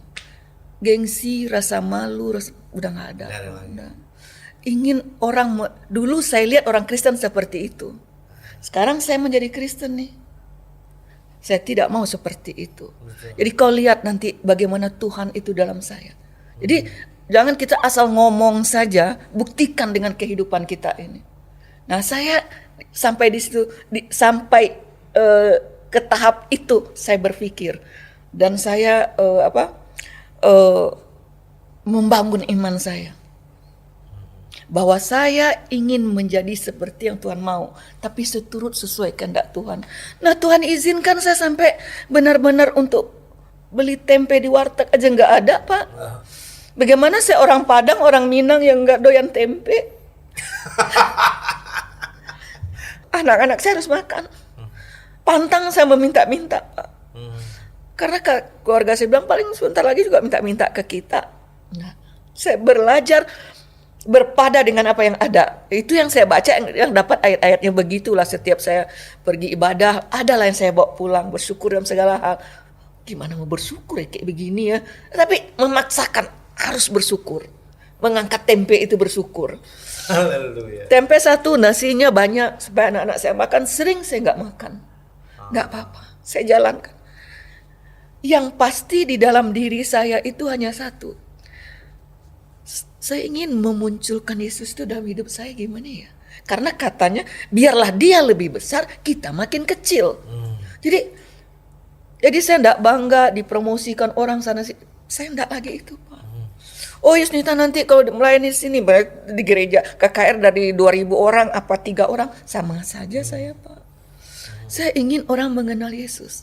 Itu yang saya praktekkan di keluarga saya. Jadi saya tidak pernah mengkristenkan kakak saya, adik saya, masuk Kristen kamu gini janji. Enggak. Tahu nggak Kak ajaran Yesus ini? Apa sih kamu ini? Enggak, coba deh baca dulu ajarannya. Dia ingin menyelamatkan kita. Dia tidak ingin satu orang pun binasa, Kak. Termasuk kakak. Mulai kamu pengaruhi saya. Enggak. Udah diusir lagi saya. Nanti saya masuk ke kamar, saya berdoa lagi. Lalu tiba-tiba saya dapat penyakit kelenjar getah bening. Sudah miskin melarat, dapat penyakit lagi. Sempat ya? Iya, Pak. Waduh, luar biasa. Mana Yesus kamu itu? Kan dia bisa menyembuhkan. Kok nggak disembuhkan? Sembuhkan dong, minta sama dia. Kalau memang dia berkuasa. Saya hanya bilang waktu itu, Kak, saya ya, disembuhkan tidak disembuhkan, saya tetap mengikut Yesus. Saya tidak mencari mujizatnya, tidak penting bagi saya mujizatnya. Yang penting bagi saya sekarang, Kak, sumber mujizat itu. Dia mau ndak ya nerima saya yang berdosa ini? Itu yang saya kejar. Alah kuno, udah mulai biasa lah itu caci makian. Tapi apa yang terjadi, Pak Yosua? Suatu kali kakak saya ini mau membunuh saya, mereka juga nggak takut juga kali ya. Bukti nggak terjadi kan? Ayah saya bilang, kamu ayo ke Sukabumi. Ayah saya kan dukun. Dimandikanlah saya dengan ramuan itu tuh. Supaya katanya saya udah diiming-iming sama orang Kristen itu, saya iman saya dibeli lah. Oh, terus kamu tuh Kristen gara-gara ditawarin ini dan itu. Udah nggak bisa dia buktikan. Sekarang nih ilmu kali kamu nih di jampe ini. Dia mulai lagi dengan bunga 7 rupa itu mandiin saya. Lalu ayah tanya, gimana rasanya? Enggak ayah, cuman dingin aja. Hah? Cuma dingin? Mandiin lagi saya. Saya bilang, ayah sudahlah dingin. Namanya Sukabumi kan dingin Pak Yosua. Sudah. Lalu saya bilang begini, ayah mau nggak ke gereja? Saya bilang. Ayah mau lihat kan ayah selalu bertanya ke saya, mana dukun kamu itu? Kok kalah dia nih? Siapa dukun kamu itu? Namanya Yesus, saya bilang gitu. Dia yang penolong saya itu. Di mana dia? Ada di gereja ayah, saya bilang gitu. Ayah saya bilang, kamu ini mau mengkristen? Enggak ayah. Tidak ada sedikit pun niat saya supaya kalian Kristen, tidak ada. Tapi yang saya mau, dia itu membawa kabar baik untuk kita. Dia itu juru selamat. Dia tidak pernah mengajarkan kita untuk menyakiti satu dengan yang lain. Yang dia ajarkan ayah, dia saling mengasihi. Nah, disitulah ayah saya mulai agak ingin tahu juga dia Pak. Gitu. Jadi tidak ada isu kristenisasi. Itu kristenisasi itu suatu isu yang dibangun oleh orang-orang yang justru di luar Kristen Iya, untuk jadi itu saya juga menuduh gitu. agak terkaget-kaget juga. Saya lihat kakak saya, adik saya dengan proses yang berbeda kami dipanggil Tuhan. Tapi yang pertama dari keluarga memang saya bawa kabar baik itu. Buah sulung ya. Iya, buah sulung. Ya, boleh dikatakan buah sulung lah saya ini. Nggak pernah saya mengajak dia jadi boleh nanti satu kali Bapak undang. Nggak ada. Saya mengajak. Cuman mereka kok bisa ya kamu begitu? Kok bisa ya kamu berubah? Tadi pemarah kok dendam-dendam itu nggak ada lagi, yang ada saya mengampuni. Saya ingin munculkan ajaran Kristus dalam hidup saya. Itulah dari 5 saya bersaudara Pak Yesua. Puji nama Tuhan 4 keluarga sudah terima Yesus itu. Puji Tuhan. Iya. Semua sudah percaya Yesusnya, sudah terima Yang Tuhan. satu meninggal kakak saya ya itu. Nah, itu. Ayah? Ayah itu tadinya saya bilang akhir satu kali dia bilang begini. Iya, saya ingin tahu mungkin dia mau pasang ilmunya itu kali ya Pak. Jadi saya bawalah kebenaran Natal waktu itu. Dia ada Natal di HI, Hotel Indonesia situ. Terus dia datang sama istrinya yang mudanya itu. Saya bawa ke situ.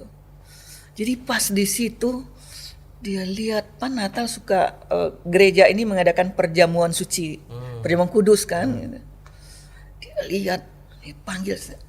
Kita duduk agak terpisah karena ramenya orang. Sini kamu, apa? Ini kan Natal. Iya. Bertobat kembalilah kamu ke jalan yang benar. Pantas nak kamu kurus kering. Katanya, lihat suasana Natal seperti ini. Gedung mewah, semuanya mewah. Masa kue Natalnya kecil-kecil begitu? Dia lihat roti perjamuan Pak. Jadi Orang Kristen kikir-kikir deh ulang begitu. pantas kok kurus gitu. Waduh, kurus kering melengking saya Pak waktu itu. Sudah tambah lagi anggur. Anggur pusing itu lagi ya. Kan Natal maksudnya begitu. Karena itulah ayah saya pernah ke gereja dan akhirnya diundang ke depan. Udah gitu dia bilang lagi pemberkatan doa berkat. Ayah saya panggil gini, bisa nggak itu saya salaman tuh sama yang di atas itu? Saya lihat, siapa kan ribuan orang Pak, siapa ya itu doa berkat? Saya lihat, orang kan banyak, ya, ayah saya nguji banget kayaknya. Saya lari ke depan, saya bilang, Eti, ayah saya datang. Hah? Ayah datang?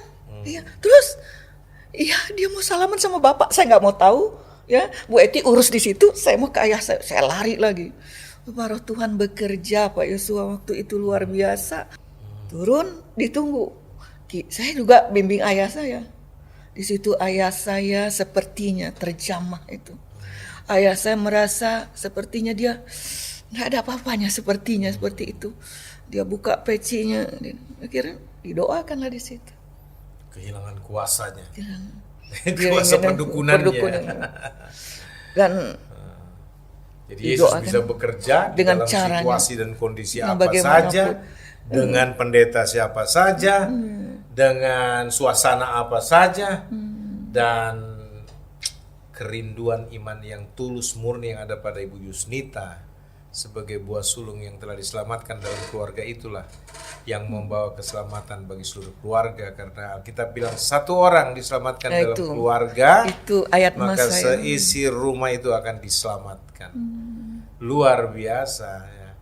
Jadi sejak itulah kemudian Ibu mengalami kemerdekaan penuh ya. Iya. Jadi sejak itu juga lah saya pernah dipanggil oleh ayah saya.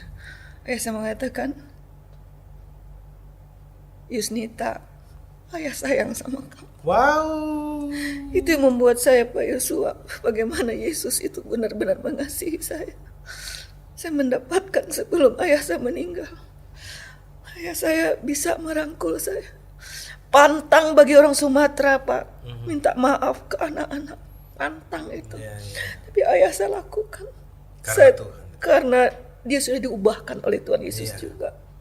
Kalau bukan karena kasih Yesus nggak mungkin Pak, dia suruh panggil semua anak-anak, panggil semuanya, dan dia minta ampun, minta maaf ke anak-anaknya. Saya melihat satu pemulihan yang luar biasa Tuhan kerjakan. Luar biasa ya. Iya. Jadi itu yang namanya kasih Tuhan itu bukan konsep agamawi. Iya. Saudara-saudara terkasih ya. Kasih Tuhan itu harus dialami oleh semua orang. Dan kasih Tuhan itu tanpa pandang bulu bisa dinyatakan loh. Tidak bicara agama. Kalau orang mau mengalami kasih Tuhan yang sejati, dia cukup berseru, selamatkanlah saya ya Tuhan. Ya, Ibu Yusnita kehilangan imannya terhadap ya kedua tokoh agama. Istilahnya kehilangan imannya kepada Allah, kehilangan agamanya kepada Tuhan Kristen tanda kutip kepada waktu itu kan. Amin, iya. Iya, karena Tuhan Kristen yang dipresentasikan itu pada waktu itu oleh kelompok Kristen yang notabene itu juga suami ibu dan keluarga suami dulu itu adalah Kristen agamawi. Ya, nggak mau. Jadi Tuhannya Tuhan konsepsional, bukan Tuhan yang hidup yang nyata. Ya, nah masih banyak ini Kristen KTP juga Bu. Kristen KTP-nya, Iya, tapi tanpa pertobatan. Kristen KTP-nya, tapi tanpa pemulihan. Kristen KTP-nya, Iya. tetapi tanpa pembaruan. Itu banyak sekarang, itu yang membuat kadang-kala saya pribadi sebagai penginjil itu agak miris itu Pak. Jadi batu sandungan. Iya. Akhirnya banyak orang kemudian jadi terhilang gara-gara melihat kelakuan yang Ibu bilang di awal ini. Kalau mau lihat kelakuan orang Kristen mah, ya, aduh saya nggak jadi Kristen deh. Iya. Dan anak saya yang dua, yang pertama yang kedua tuh puji Tuhan sekarang udah jadi pendeta Pak. Puji Tuhan. Iya. Jadi ya seperti saya ceritakan buka perintisan lainnya. Bapak tahu kan GPDI kalau Iya. merintih-rintih. Tapi saya mengajarkan ke anak saya, Ya, Mama juga belajar dari bawah paling bawah. andalkan Tuhan. Andalkan Tuhan. Iya. Gitu. Memang kita nggak bisa andalkan manusia sama sekali. Iya benar Pak Yesua. Dan setelah saya benar-benar juga kuat sepertinya kuda-kuda saya sudah kuat di dalam Tuhan. Dan puji nama Tuhan waktu itu keluarga ya sudah dimenangkan oleh Tuhan. Sekarang saya balik arah Pak. Setelah saya pulang sekolah Alkitab itu saya cari suami saya. Papa dari anak-anak ini. Mengapa? Bukan lagi keinginan daging ini saya. Aduh, luar biasa. Tetapi bagaimana saya mengampuni orang yang menyakiti saya sampai seperti itu. Saya ingin balas dengan kasih itu. Kenapa ada 3 anak saya? Dan saya berpikir, kalau saya waktu itu banyak aja ada hamba Tuhan, boleh Yusnita nikah lagi, boleh. Karena waktu itu kan enggak ini. Ditahan dulu Bu, karena ini sesi seru ini. Bagaimana pemulihan keluarga itu terjadi setelah lawatan Tuhan ya. Dan kita nanti lanjutkan setelah yang satu ini.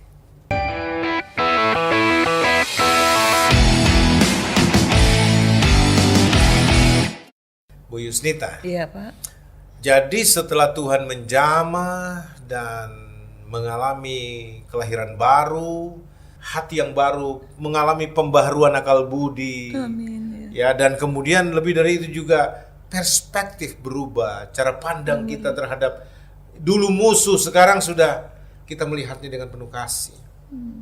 Ayah bahkan sudah dijamah Tuhan dan juga sudah menjadi percaya Yesus, dan suami yang tadinya juga menjadi penyebab hati ini sakit ya, tapi kemudian justru ibu kemudian mendapat tugas baru, misi menyelamatkan sang terkasih.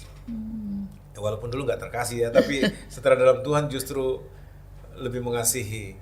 Nah itu kemudian ibu yang berinisiatif Iya. mencari Pak Simon. Iya. Luar biasa, bagaimana ceritanya itu Bu? Nah, karena waktu saya bercerai dulu kan saya pernah berjanji sama dia, kita lihat 5 tahun yang akan datang, kalau kamu yang salah, kamu masuk rumah sakit dan saya akan datang merawat. Kalau saya yang salah, saya masuk rumah sakit, tak perlu kau rawat. Pas 5 tahun itu terjadi itu Pak. Itu ujian saya pertama untuk Simon ini. Masuk di rumah sakit, dia udah dengan perempuan lain pasti ya. Saya dalam, ya namanya penginjil, saya hidup pas-pasan begitulah Pak ya. Saya ngontrak sendiri. Oh, sudah aktif dalam penginjilan. Iya. Ibu Jadi Yusnita ya. waktu saya bercerai kan saya tetap agama saya yang lama. Setelah itu kejadian, saya sudah Kristen. Oke. Jadi hati saya kan sudah dipulihkan pulihkan Tuhan. Tuhan. Baru Tuhan kasih itu Oke. jawaban Jawaban itu. Dan di situ saya mundur maju juga nih Pak. Iya, betul. Dia sudah dengan perempuan lain, satu-satu. Yang kedua 80% dari keluarganya dia kan mendukung perempuan itu. Ya pokoknya sudah namanya kita udah bercerai ya kan Pak ya. Saya ngerti banget. Tapi ini tuntutan dari janji saya sendiri.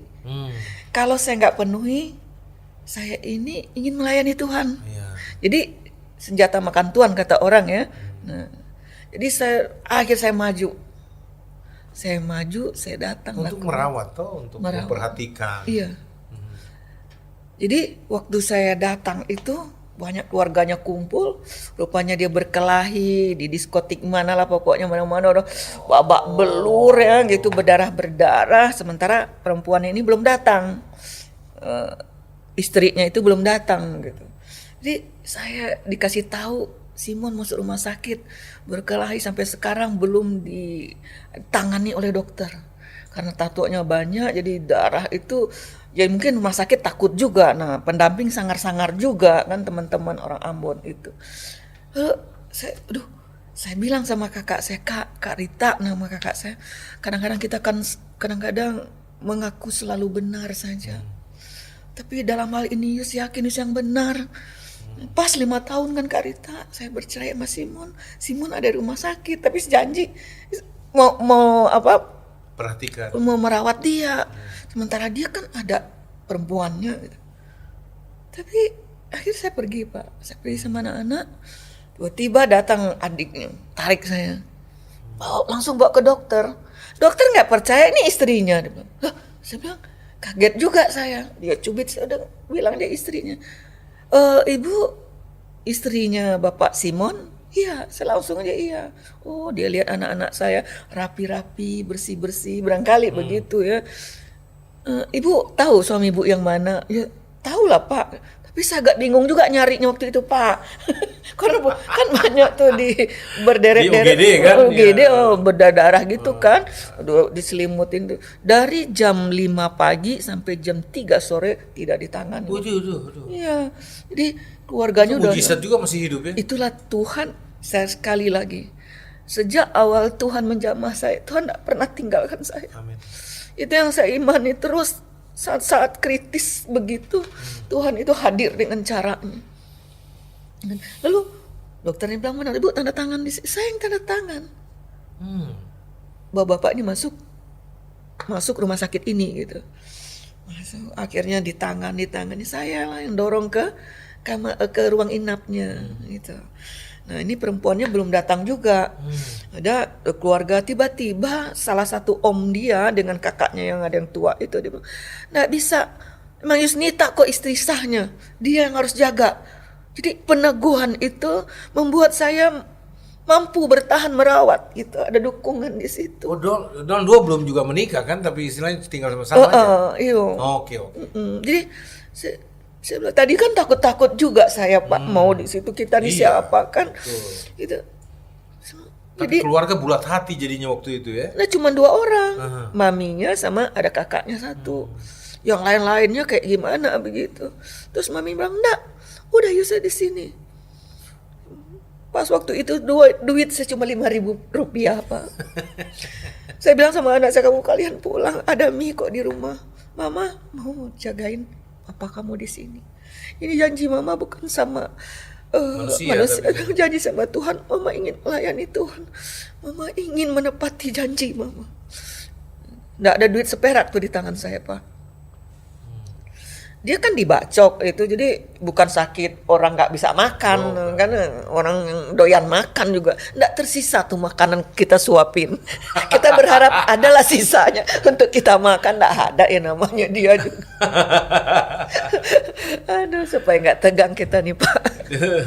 Saya ingat-ingat itu. Nah setelah itu 2-3 hari lalu saya datangin dokter. Datanglah perempuannya. Saya lihat dia nunggu di pintu. Kan nggak boleh masuk kalau nggak ada kartu tunggu kan. Naluri kewanitaan saya muncul. Saya harus selesaikan baik-baik. Kamu mau lihat, ini kartu tunggu saya pakai. Masuklah. Dia masuk. Di situ saya ketika kita mempraktekkan firman itu, bukan kita lagi sebenarnya yang bekerja, tetapi ada roh itu yang bekerja di kita, memampukan kita. Benarlah kita nih alat saja. Saya bisa mengasih kartu tunggu saya. Begitu bertemu mereka berpeluk-peluk, berkasih sayang. Ini saya udah 2 hari nggak makan, Pak. Karena nggak ada yang mau dimakan, ya kan? Tapi saya melihat itu. Lalu saya bawa anak itu ke taman, saya cerita. Secara Kristen sebenarnya setuju tidak setuju dulu saya dinikahkan, ya, didoakan oleh pendeta itu. Saya tidak mengerti itu firman. Apa yang dipersatukan Allah tidak bisa dipisahkan oleh manusia. Saya tidak ngerti. Maka saya bebas berbuat apa saja. Sekarang saya mengerti maksud ayat itu. Lalu saya ingin mempraktekkan ayat itu benar atau tidak. Ini dalam pernikahan lagi. Saya oh nggak bisa dong, enggak apa-apa. Kalau kamu memang terus bersama-sama, tidak apa-apa saya. Yang penting asal kamu tahu. Sampai kapanpun saya imani, saya aminkan ini adalah suami saya. Kecuali dia mati atau saya meninggal. Sudah, dia mungkin ngaduk nih. Aduh Pak, berapa itu sinetron itu biayanya satu episode kalau di di studio? Paling 40 juta. Saya bilang, tolong orbitkan dia ya. Kita nggak makan nih Pak, udah 2 hari nggak dikasih duit, kita berang perak acan juga. Suruh ngorbitin Suruh orbit. Kalau nggak ada kekuatan Tuhan itu, mustahil Pak Yosua Yusnita Tanjung digituin. Saya enggak anak preman. Suami juga preman kan. Nah, lahir besar di tengah-tengah kota Jakarta. Saya kalau bertemu dengan siapa, saya enggak pernah takut. Saya temuin, saya mau berantem dengan pejabat apapun, saya berantem aja. Tapi di sini saya melihat buah roh itu nyata. Dan Tuhan itu benar nyata, ada. Tidak bisa dilihat dengan mata, dengan akal pikiran kita. Tapi cobalah lihat Tuhan itu dengan iman kita. Kepercayaan kita yang sungguh-sungguh kepada Tuhan itulah yang memungkinkan Tuhan itu ada di dalam kita. Kalau kita nggak percaya dia, bagaimana dia mau tinggal di dalam kita? Nah di situ saya merasakan ada sesuatu kekuatan. Dan malah jadi saya kasihan juga jadi ngelihat. Lalu saya bilang, udahlah, ya nanti kalau ada kesempatan ya. Tapi kamu harus tahu Mon, ya sampai kapanpun kamu suami saya. Udah gila lu, udah bilang gitu. Udah malah mereka berpeluk-pelukan lah gitu. Sampai kapanpun kalau kalian mau ke kiri ke kanan bertele-tele, terserah. Gila nggak saya tuh Pak? Teman saya bilang, gila lu, ngapain okay. Jadi kayak singkatnya begitu. ending dari cerita itu gimana Nah, itu? sudah itu 2 tahun kemudian dulu udah gitu. Pas saya akhirnya panggil sama Pak Yusuf Roni, akhirnya suruh sekolah Alkitab, dan saya sekolah Alkitab. Pas pulangnya itu, saya bilang mau kemana ya saya pulang ini? Nggak ada rumah, nggak ada apa-apa, praktek aja lah. Suami lagi ke dipegang PDI orang. ya. Bukan 1 aja, 2, 3, 4 yang megang Pak. Ya kan banyak laris manis aja. Udah ganteng, banyak duit lagi kan. Nah, tukang gombal kiri kanan, tukang berantem. Sama saya mau kemana ini? Kalau GPDI ini kan ada tempat praktek Pak. Iya. Jadi saya bilang udah saya praktek aja ke Kalimantan. Jauh gitu. Ini anak-anak kan tinggal nih sama dia kan, saya titip sama dia. Iya. Tetapi tiba-tiba waktu saya ke ruang doa, puasa 3 hari 3 malam itu, dapat surat dari anak saya yang tertua. Ya, keluhan dia sebagai anak lah, biar gimana dia butuh ibu. Itu saya tersentuh. Lalu saya kalau mau pulang, ngeri banget nih, pulang ke tempat dia ada pasti anak di situ kan. Kita mau kontrak nggak ada uang. Tetapi di situ saya melihat bagaimana kekuatan Tuhan beri. Yesus datang ke bumi ini juga untuk mengampuni. Bumi ini penuh dengan dosa ya kan Pak. Dia datang ke sini. Lah kita juga Mau jadi terang tuh jangan di tempat yang terang, saudara. Iya. Jadi teranglah di tempat yang gelap itu. Amin. Baru kelihatan terang itu. Betul. Aduh, dengan cuman satu cover baju, Pak. Saya melangkah dengan panji-panji Kristus di situ. Baru sampai depan pintu udah diusir, Pak. Sambutannya luar. Bukan sambutan, teman saya bilang sambitan itu Yusnita. Waduh, bukan main, dia merasakan. Waduh, cari-cari gue. Udah, pokoknya sombong Ambon, Bapak tahu. Ambon tuh kalau baik, kalau baiknya bukan main ya. Orang Ambon tuh Pak dua Sisi berlawanan. Kalau dia baik kayak malaikat. Baik sekali. Baik weh. sekali.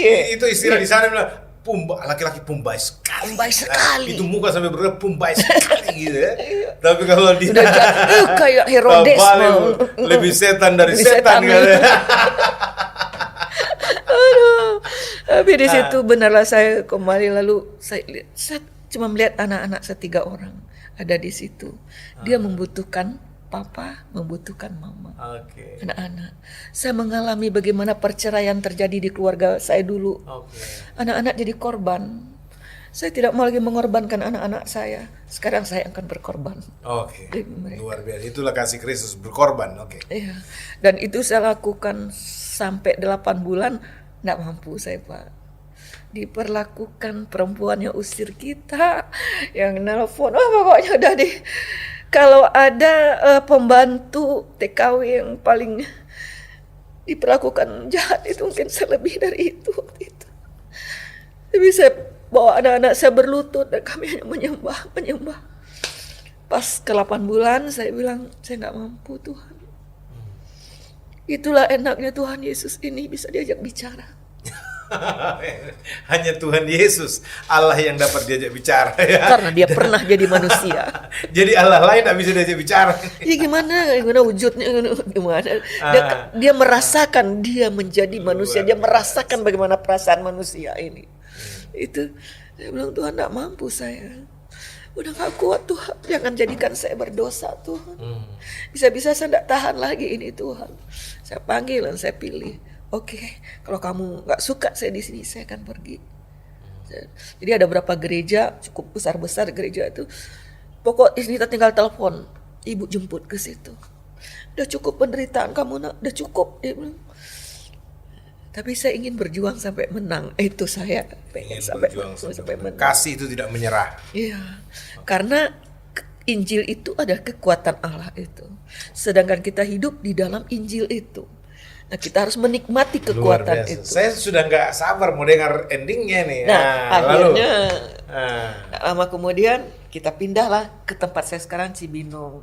Dia ambil rumah kecil di situ. Nah, di situ mulai saya bersama dengan anak-anak saya ngumpulin orang-orang lagi. Biasa panggilan kita apa? Penginjil. Mulai lagi penginjil sana sini. Dia marah setengah mati. Lalu bagaimana caranya supaya mungkin dia nggak mau mendengar saya. Tapi setidak-tidaknya dia kan masih Kristen. Dia harus mendengar Tuhan dia dong. Jadi yang saya munculkan ke Kristen saya begini, dia tetap begitu. KTP tadi kan. Masa saya harus kalah sama dia? Enggak, dia harus kalah dengan Tuhan. Roh Kristen duniawi di sana menang lawan roh Kristus yang sejati di sini ya. Akhirnya dia mau merit lagi, Pak. Mau mantan pacarnya. Tantangan lebih besar lagi. Lebih besar, Pak. Malah kita diusir duduk di sini, rasa itu punya gue, nggak boleh duduk. Iya itu. Pokoknya saya bertahun sampai 7 tahun saya bertahan, Pak. 7 tahun malah dia mau merit sama mantan pacarnya. Kita lupa kita sebutin, harusnya semua aja pukul rata ya. Segala perempuan ini singkirkan semua. Ini enggak kita, yang si Dewi kita doakan si Dewi, yang si Ella kita doakan si Dewa. Ella emang pergi dia, Pak. Muncul lagi si Ina, muncul lagi si Lani. Juga main. Akhirnya pas ke 7 tahun kata Alkitab, angka 7 angka sempurna. Sempurna, penderitaan itu sempurna benar. Tapi saya tetap melayani menginjil, saya tetap, Pak. Anak-anak rohani yang terima Yesus, saya nggak pernah malah mereka karena melihat saya begitu, dia ingin tahu ajaran apa sih tante, kok tante bisa bertahan begitu. Nah, Udah, nah, kamu malah saya bilang jangan masuk Kristen ya gara-gara Alkitab. Harus gara-gara Yesus itu menjamah hati kamu. Kalau nggak kuat nanti. Lihat kayak tante begini, kalian kuat. Apalagi masuk Kristen gara-gara perkawinan. Enggak, iya.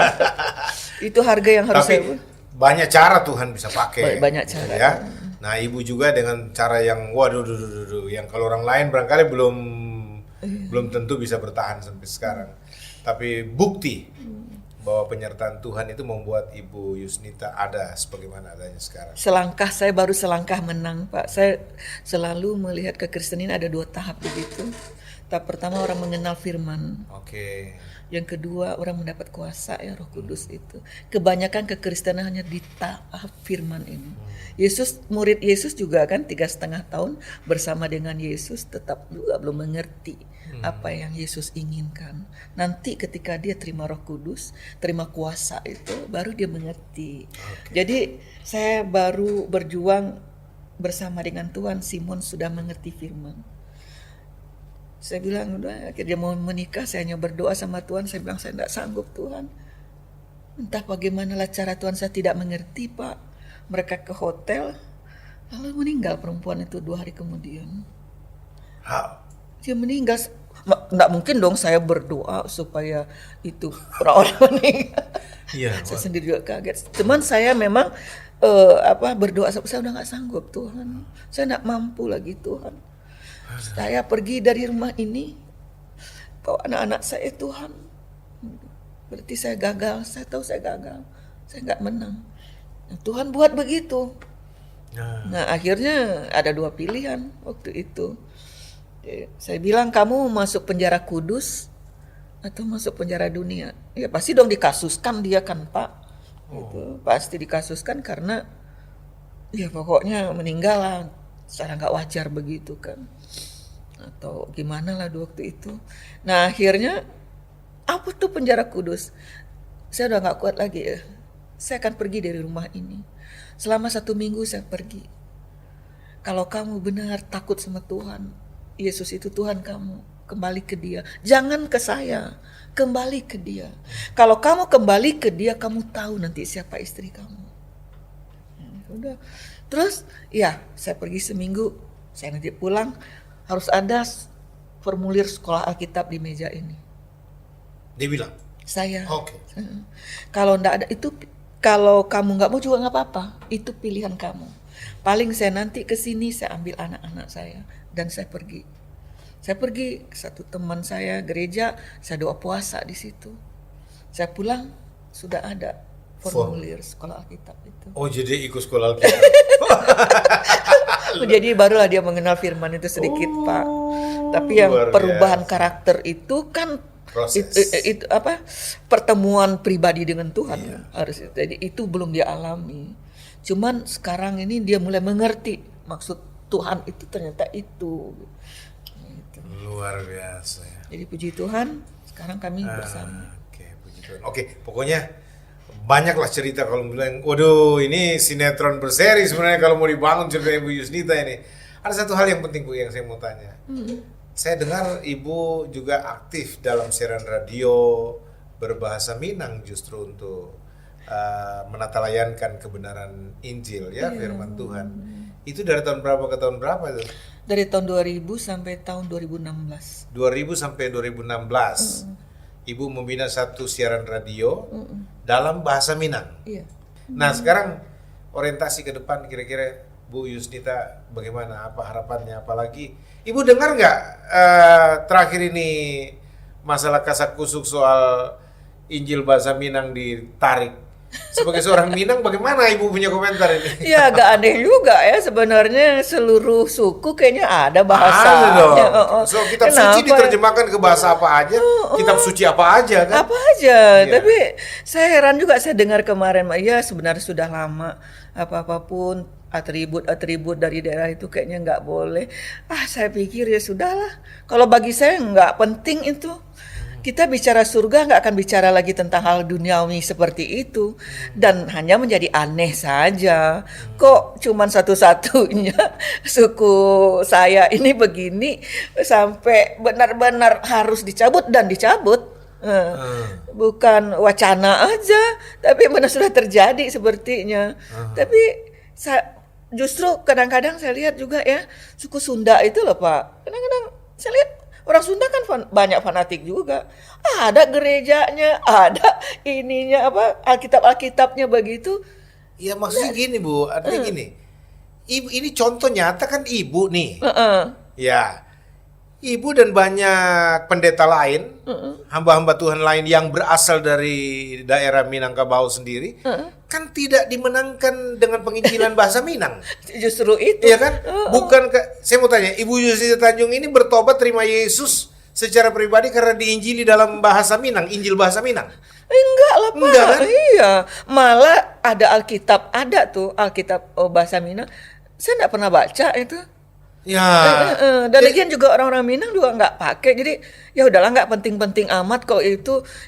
Justru bukan orang Minang yang agak bersuara sekarang. Kalau saya bilang, aduh bicara tentang Yesus itu bukan bicara cuma masalah-masalah itu kecil itu nggak perlu. Jadi nggak ngaruh. Nggak gitu ngaruh sama sekali. Biar kita juga umpamanya bawa itu di situ tuh bahasanya itu.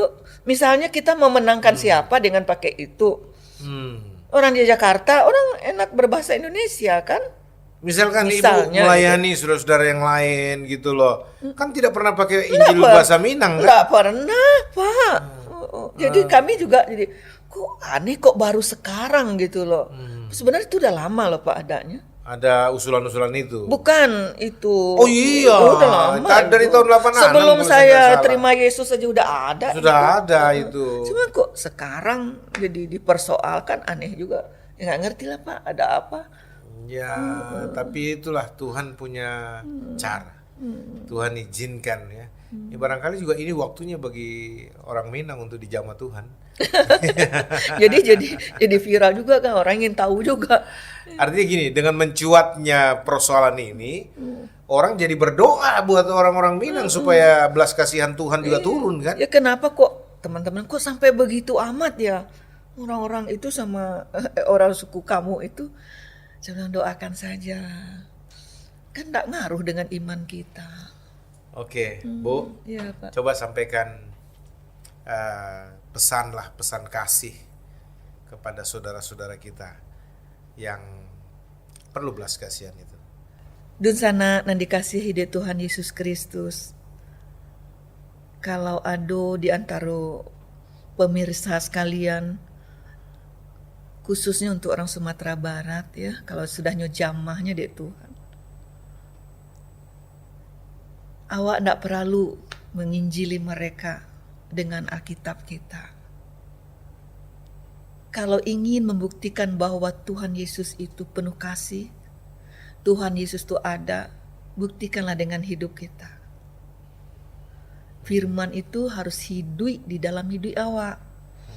Nah supaya orang mencali, jangan menjadi batu sandungan untuk orang lain. Tanda orang batuhan itu, sifatnya, kelakuannya itu baik adonya. Karena ndak ada Tuhan itu mengajarkan untuk hal-hal yang buruk ke pengikutnya. Pasti hal yang baik. Nah awak kok harus terbaik ya di sana ya. Karena Tuhan Yesus itu penuh dengan kasih. Tuhan tuh mengecewakan ndak cie pun dari manusia kok nyo inginkan kematiannya. Ndak. Nyo ingin satu orangku diselamatkan. Tapi mau ndak awak diselamatkan? Tuhan awakku ndak pernah memasuk, ya, memaksakan kehendaknya itu ndak pernah. Bacalah di Injil. Tuhan itu menyuruh awak memilih. Ya, pilihlah jalan keselamatan. Jikalau awak sudah memiliki keselamatan, tinggal kerajokan keselamatan itu. Dengan apa? Dengan hidup awak. Kalau ada orang mencaci maki awak, mundur saja. Jangan sampai najis lo mulut awak. Nah, ya kau berdosa lah awak. Ampuninya. Sebagaimana Yesus mengajarkan. Ampuni musuh-musuh itu. Ya sahabat ya.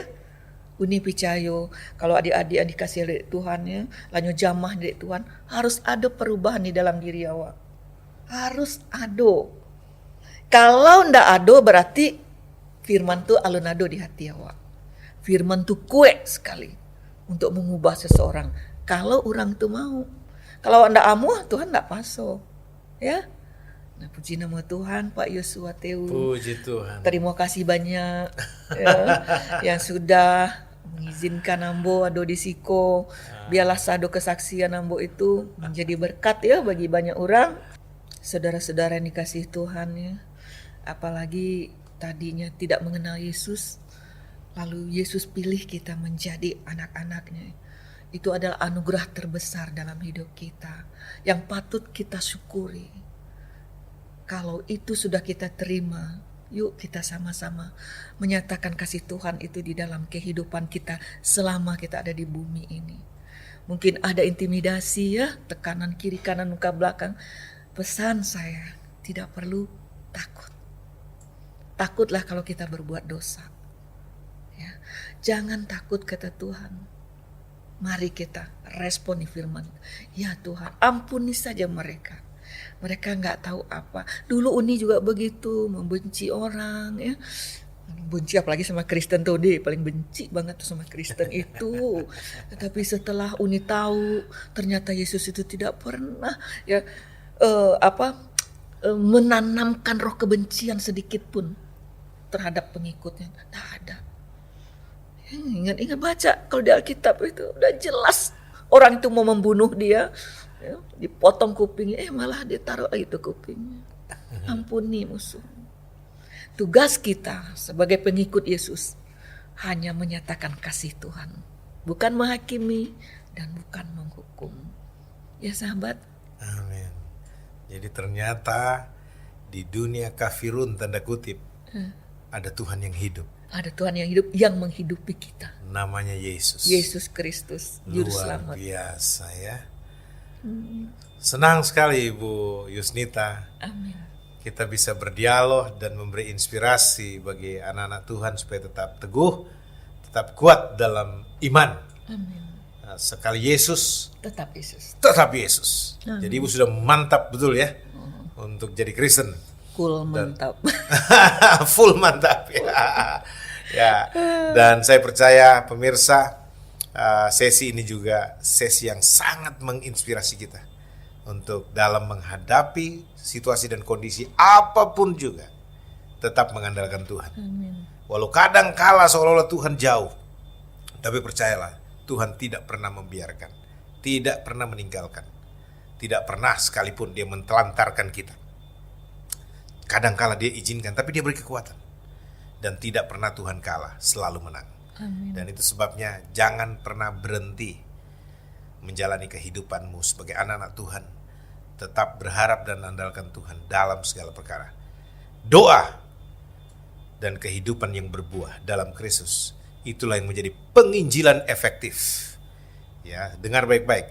Kehidupan doa, hidup yang berbuah dalam Kristus, kasih yang nyata bukan sloganis, itulah yang menjadi Injil sejati yang menjangkau orang-orang yang belum percaya.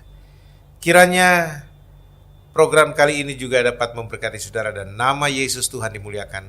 Dan terima kasih Ibu Yusnita Tanjung Sama-sama. sudah Pak. mau hadir dalam program Perspektif Joshua Teu. Dan kiranya Ibu senantiasa Tuhan jaga, Tuhan lindungi, Tuhan berkati. Amin. Dalam segala hal. Amin. Dan pemirsa, akhirnya kita harus berpisah. Saya Pastor Joshua Teu dan Saya Yusnita Tanjung. kami berdua mengucapkan Tuhan memberkati. Shalom. Shalom.